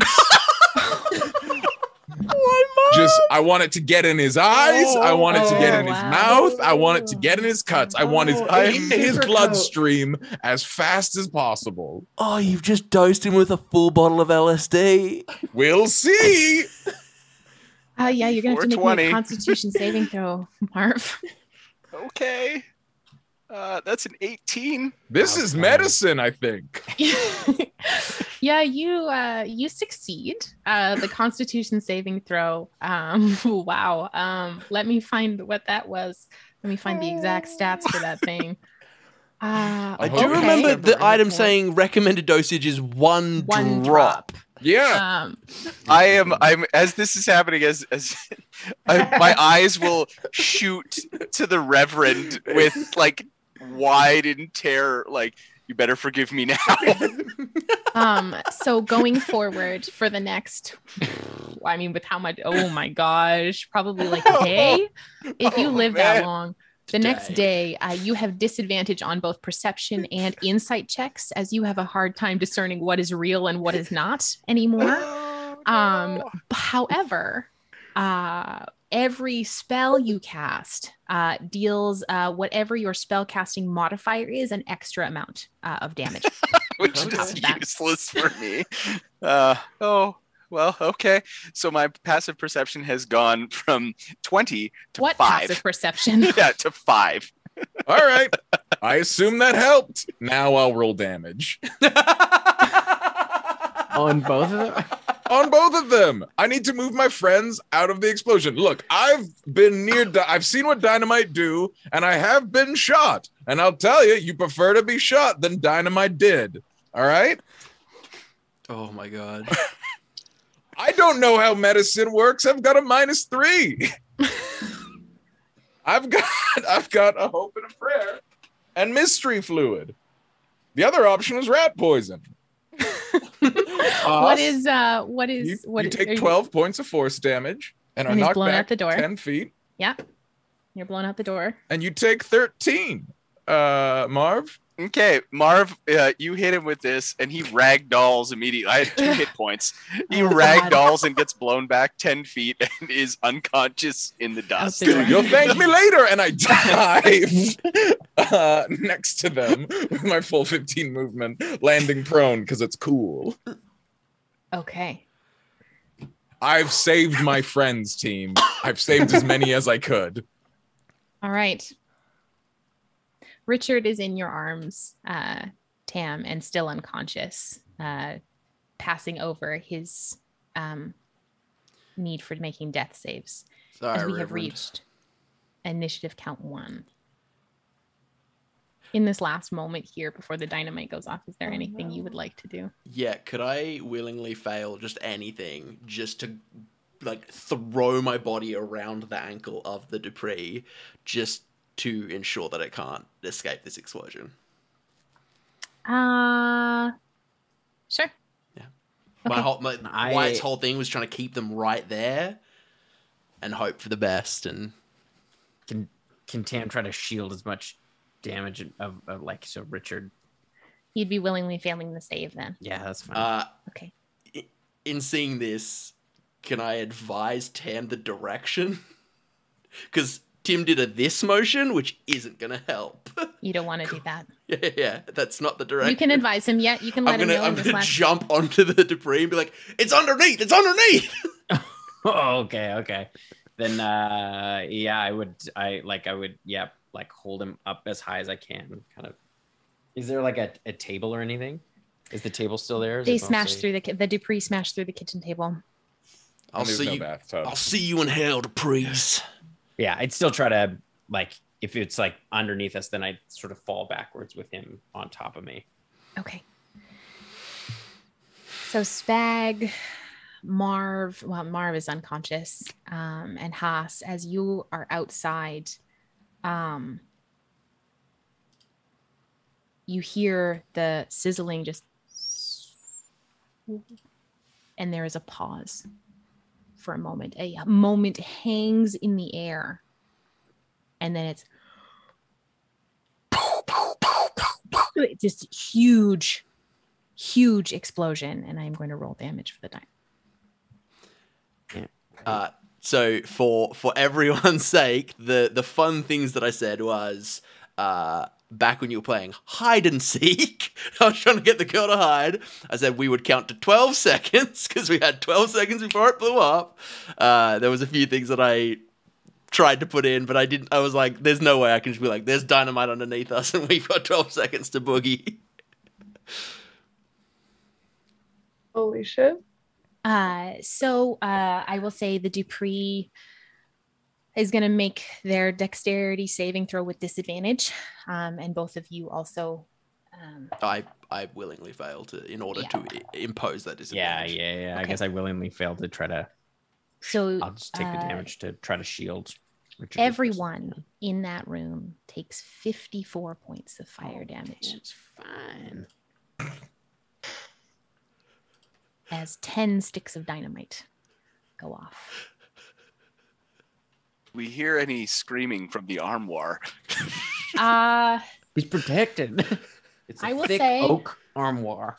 Let me just. Was pretty heavy. I'm glad I didn't tip it over. I thought it would be like more helpful and give you more protection. Well, I tried to. That was the first thing I tried to do. Well, we will see what happens in a moment. Wyatt and Tam, how are you doing? Tam is fine. Okay. All right. So as He comes up a bunch of blood. But he's alive. He's alive. Wow. Is Richard alive? I feel like. Oh yeah, is Richard alive? Tam, you know that the hardiness of people who do the work that you do and do the work that the adventurers around you have does not extend always to the common people. No, even if you try. Unfortunately, Richard is dead in your arms. I'm sorry. As the dust, you were going to say something. In the movie of this D&D game where like part of the house has collapsed, I feel like, because Tam is like fairly fine, Tam is like against the back wall, but under the rubble, just a hand. Oh, God damn. I'm at one hit point. I am at one hit point. I am under all the rubble, just like, oh, God. Oh, God damn it. Oh, my God. Just like fucking so much pain.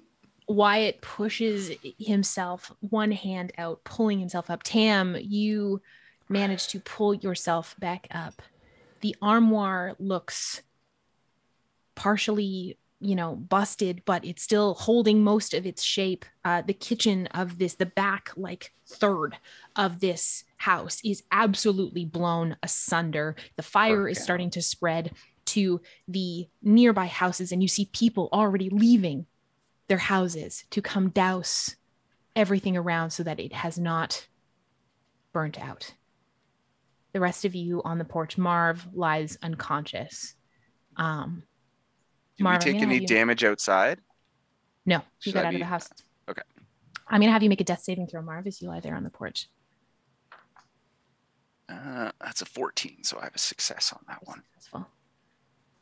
What would you like to do?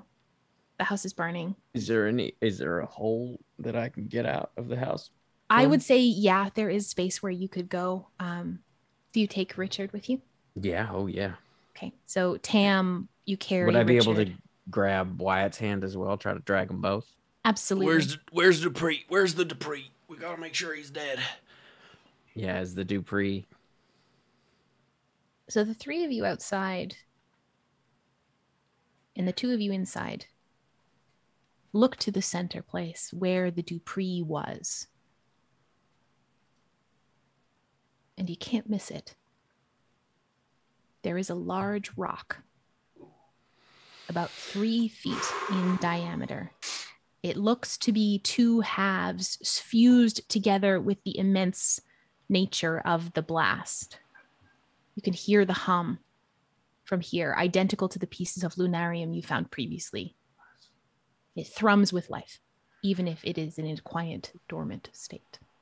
I know what I would like to do. Can I drag them out and go back inside? You can, yes. Okay, I would like to go back inside. And Galwood is still in the cabinet. I would go over. I'll be like, I'm fine. Oh, God, I'm fine. And I'm gonna go to the cabinet and help Galwood out. Okay. You see with the blast, he has been released from the tentacles in there. He looks rough. He is still conscious, but barely.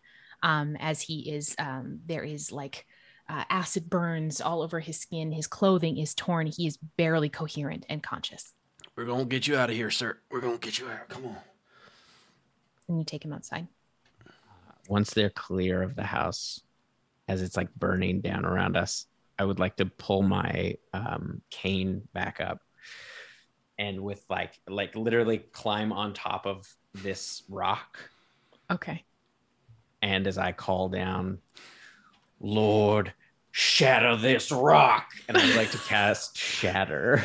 Amazing. What is the radius on that? I'm just going to ask. It's only a 10-foot radius sphere centered on a point. Okay. And if it's inorganic material, then the con save is at disadvantage. And what's the spell save DC? 16. Shatter this rock.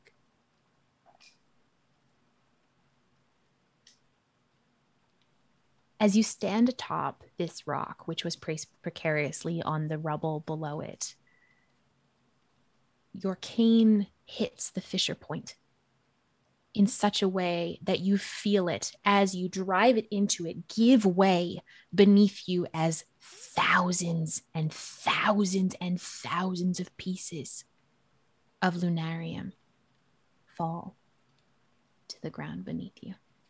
And I would have used my other channel divinity to maximize the thunder damage. Absolutely. The sound is cacophonous, echoing through the house. The floor is littered with the detritus of the former Dupree brothers.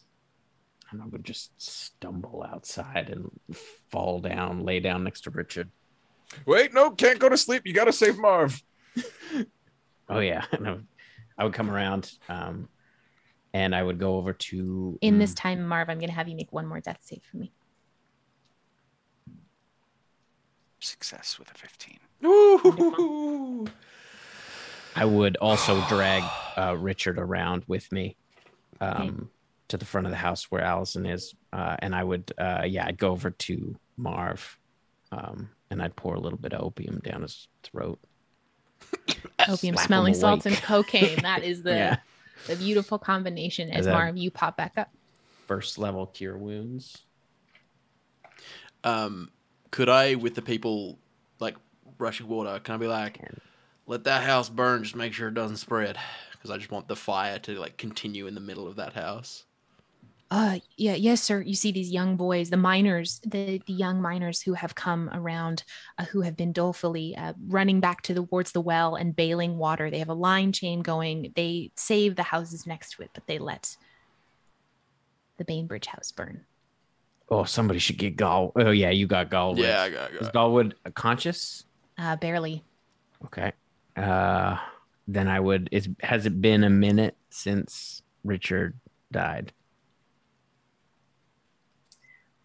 I would say with the shattering and the moving, I would say you're coming up close. I would like to try to cast Revivify. Okay. As a holy man, walk me through this process, Tim. What do you do here to cast Revivify on Richard Bainbridge? So as I kind of stumble over, he's like, his clothes are just in tatters. His like cross is just hanging on. And I would like rip off the cross and I would put it on his chest and I would like put my hand out to Allison. She rushes in and she takes it. Dr. Clampton, what are you doing? I'm going to pray Pray with me, child. She like dips her head, and you just hear just like she's like, hey, there are Hail Marys. There is so much coming out of just like under her breath as she sits next to you and starts to pray. I would like to kneel next to the Reverend as well and bow my head. Blood drooling out of my mouth. I would pray with him. I would put my hand on his chest, and then I would take the cross, which is made out of copper. Yeah. And I would hold it to the sky, hoping that I get struck with a lightning bolt to start his heart again. Yeah. Amazing. Roll me a D100. Oh, Jesus. That's literally what.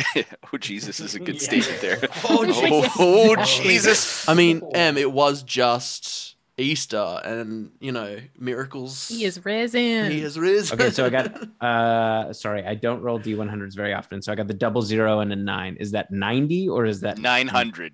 9. 009 is 9. 9. Well, it's good because you needed to get below a 20. So, you are gonna take some. Yeah, no, that's fine. Yeah. So your hand holding up to the sky, willing every ounce of yourself, calling on the God that has never once let you down. As you hear,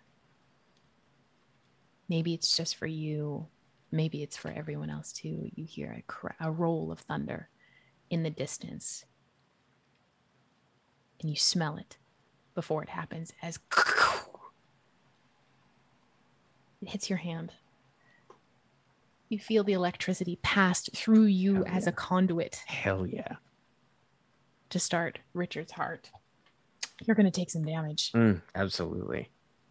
What does a lightning bolt do? What is call lightning? Yeah, what is call lightning? 3d10? Yeah, 3d10.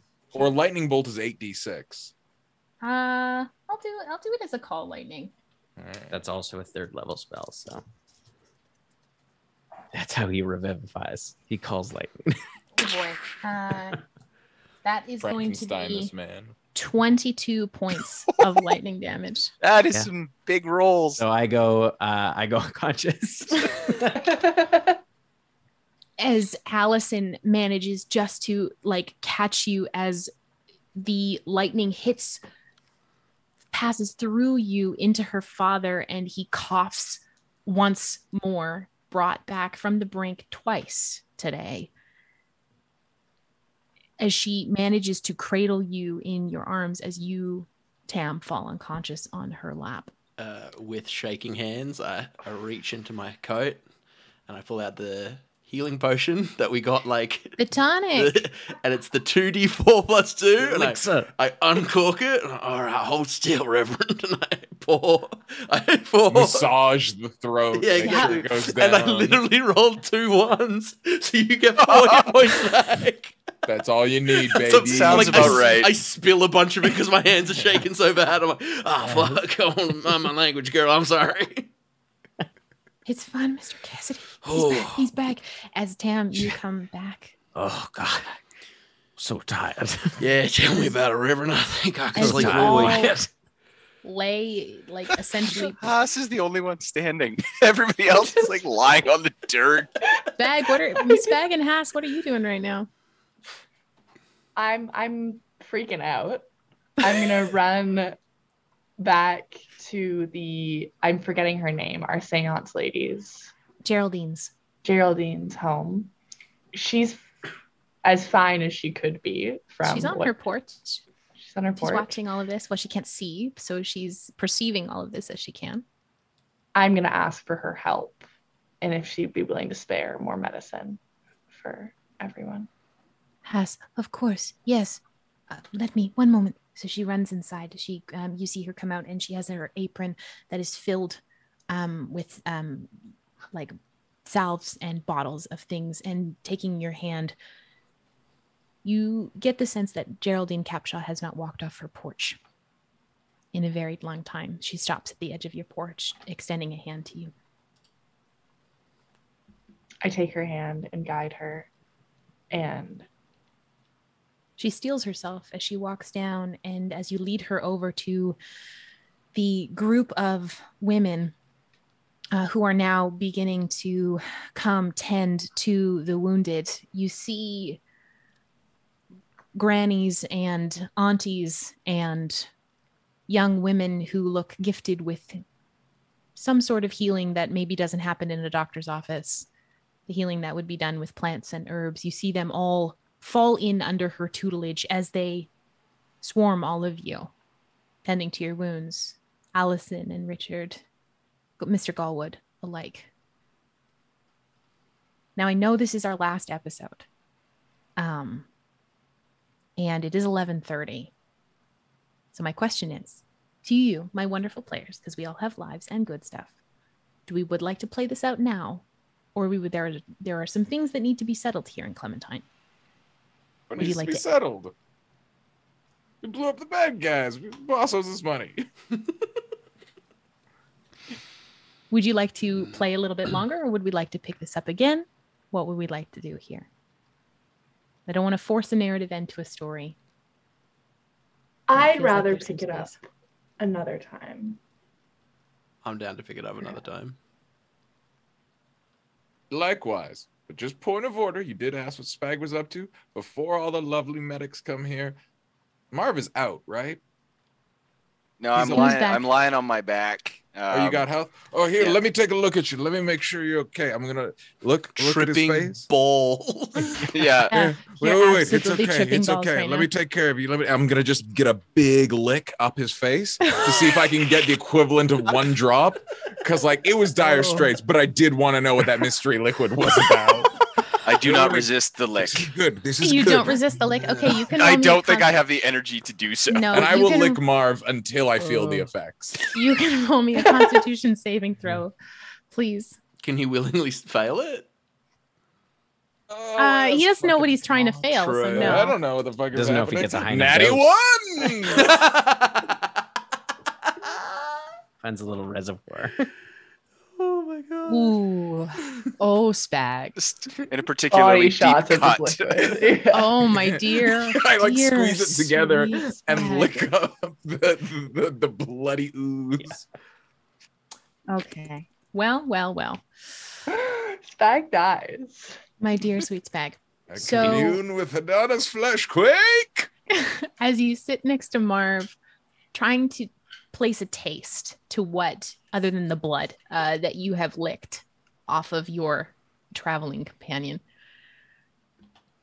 it takes a moment. The rest of this scene is folding out in front of you, and you feel this tingle in your teeth. It's a new one. You've never felt anything like this before. And I will say,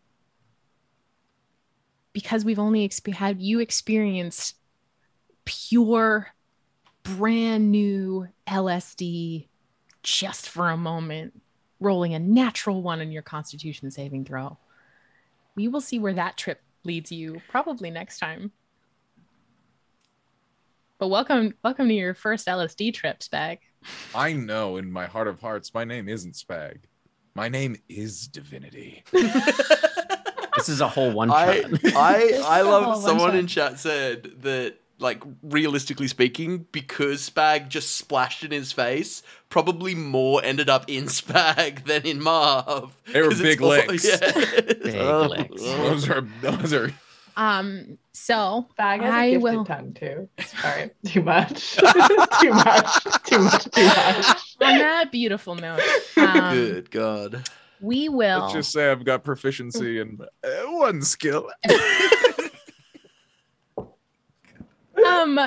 As all good campaigns do, requiring a little bit of extra space, we will pick this up after the dust settles here in Clementine. There is a couple things left to wrap up as we see these characters before we say goodbye to them. So we will have one more of these at some point. We will let you know when.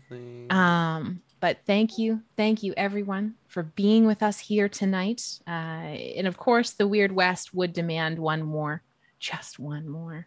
We'll let you know when we're gonna pick this one up. Probably it won't be next week. It might be next month sometime. This is a once a month campaign. But you have defeated the Oth. You've defeated the Duprees brothers. Well done. I like to think that Wyatt survived by jumping on the Oth, and that cushioned a lot of the explosion. Gosh, and they had just so much to tell you. They had so much to tell you, but for another day. We are going to go raid someone. So thank you all so much in chat for hanging out with us this evening. You're going to stick around in an outro screen. Who are we going to raid tonight, Adam? Who That's a great question. I'm looking and I'm on my phone, because if I open up my computer one, it'll bring it up on the capture. So we are going to raid we're gonna go raid some folks. Oh, there's not many people playing D&D right now. We're gonna go play people. That's a rerun. Want that new shit. You know what? I don't know if there's anyone doing actually, you know what? We're going to go raid Dreaded GM. They're an Aussie streamer doing lots of world building, scoring, and home brewing tonight. They have raided us before. So we are going to go raid them. So please send Wait, if they're in Australia, what is it, like an early morning stream it's like for an them, middle early of the morning day? stream for them. Yeah, we're going to we're going to wish everyone to lose their bones. And Blackwater says hello, and to lose your bones. It's about 8 p.m. -ish. Oh, it's about 8 p.m. 18 over hours there? ahead. Oh. Yeah. Well, 6 good. p.m. 6 p.m. 6 p.m. Oh, that's a lovely, perfectly regular reasonable evening. time. Perfectly reasonable What time a to be great streaming. time to play D&D. Thank you all so much. Time. We will be back on Saturday with our main campaign, bidding you all a very boneless rest of your week. Lose your bones, everyone. Have a wonderful night. See Good you night, soon. everybody. Your bones.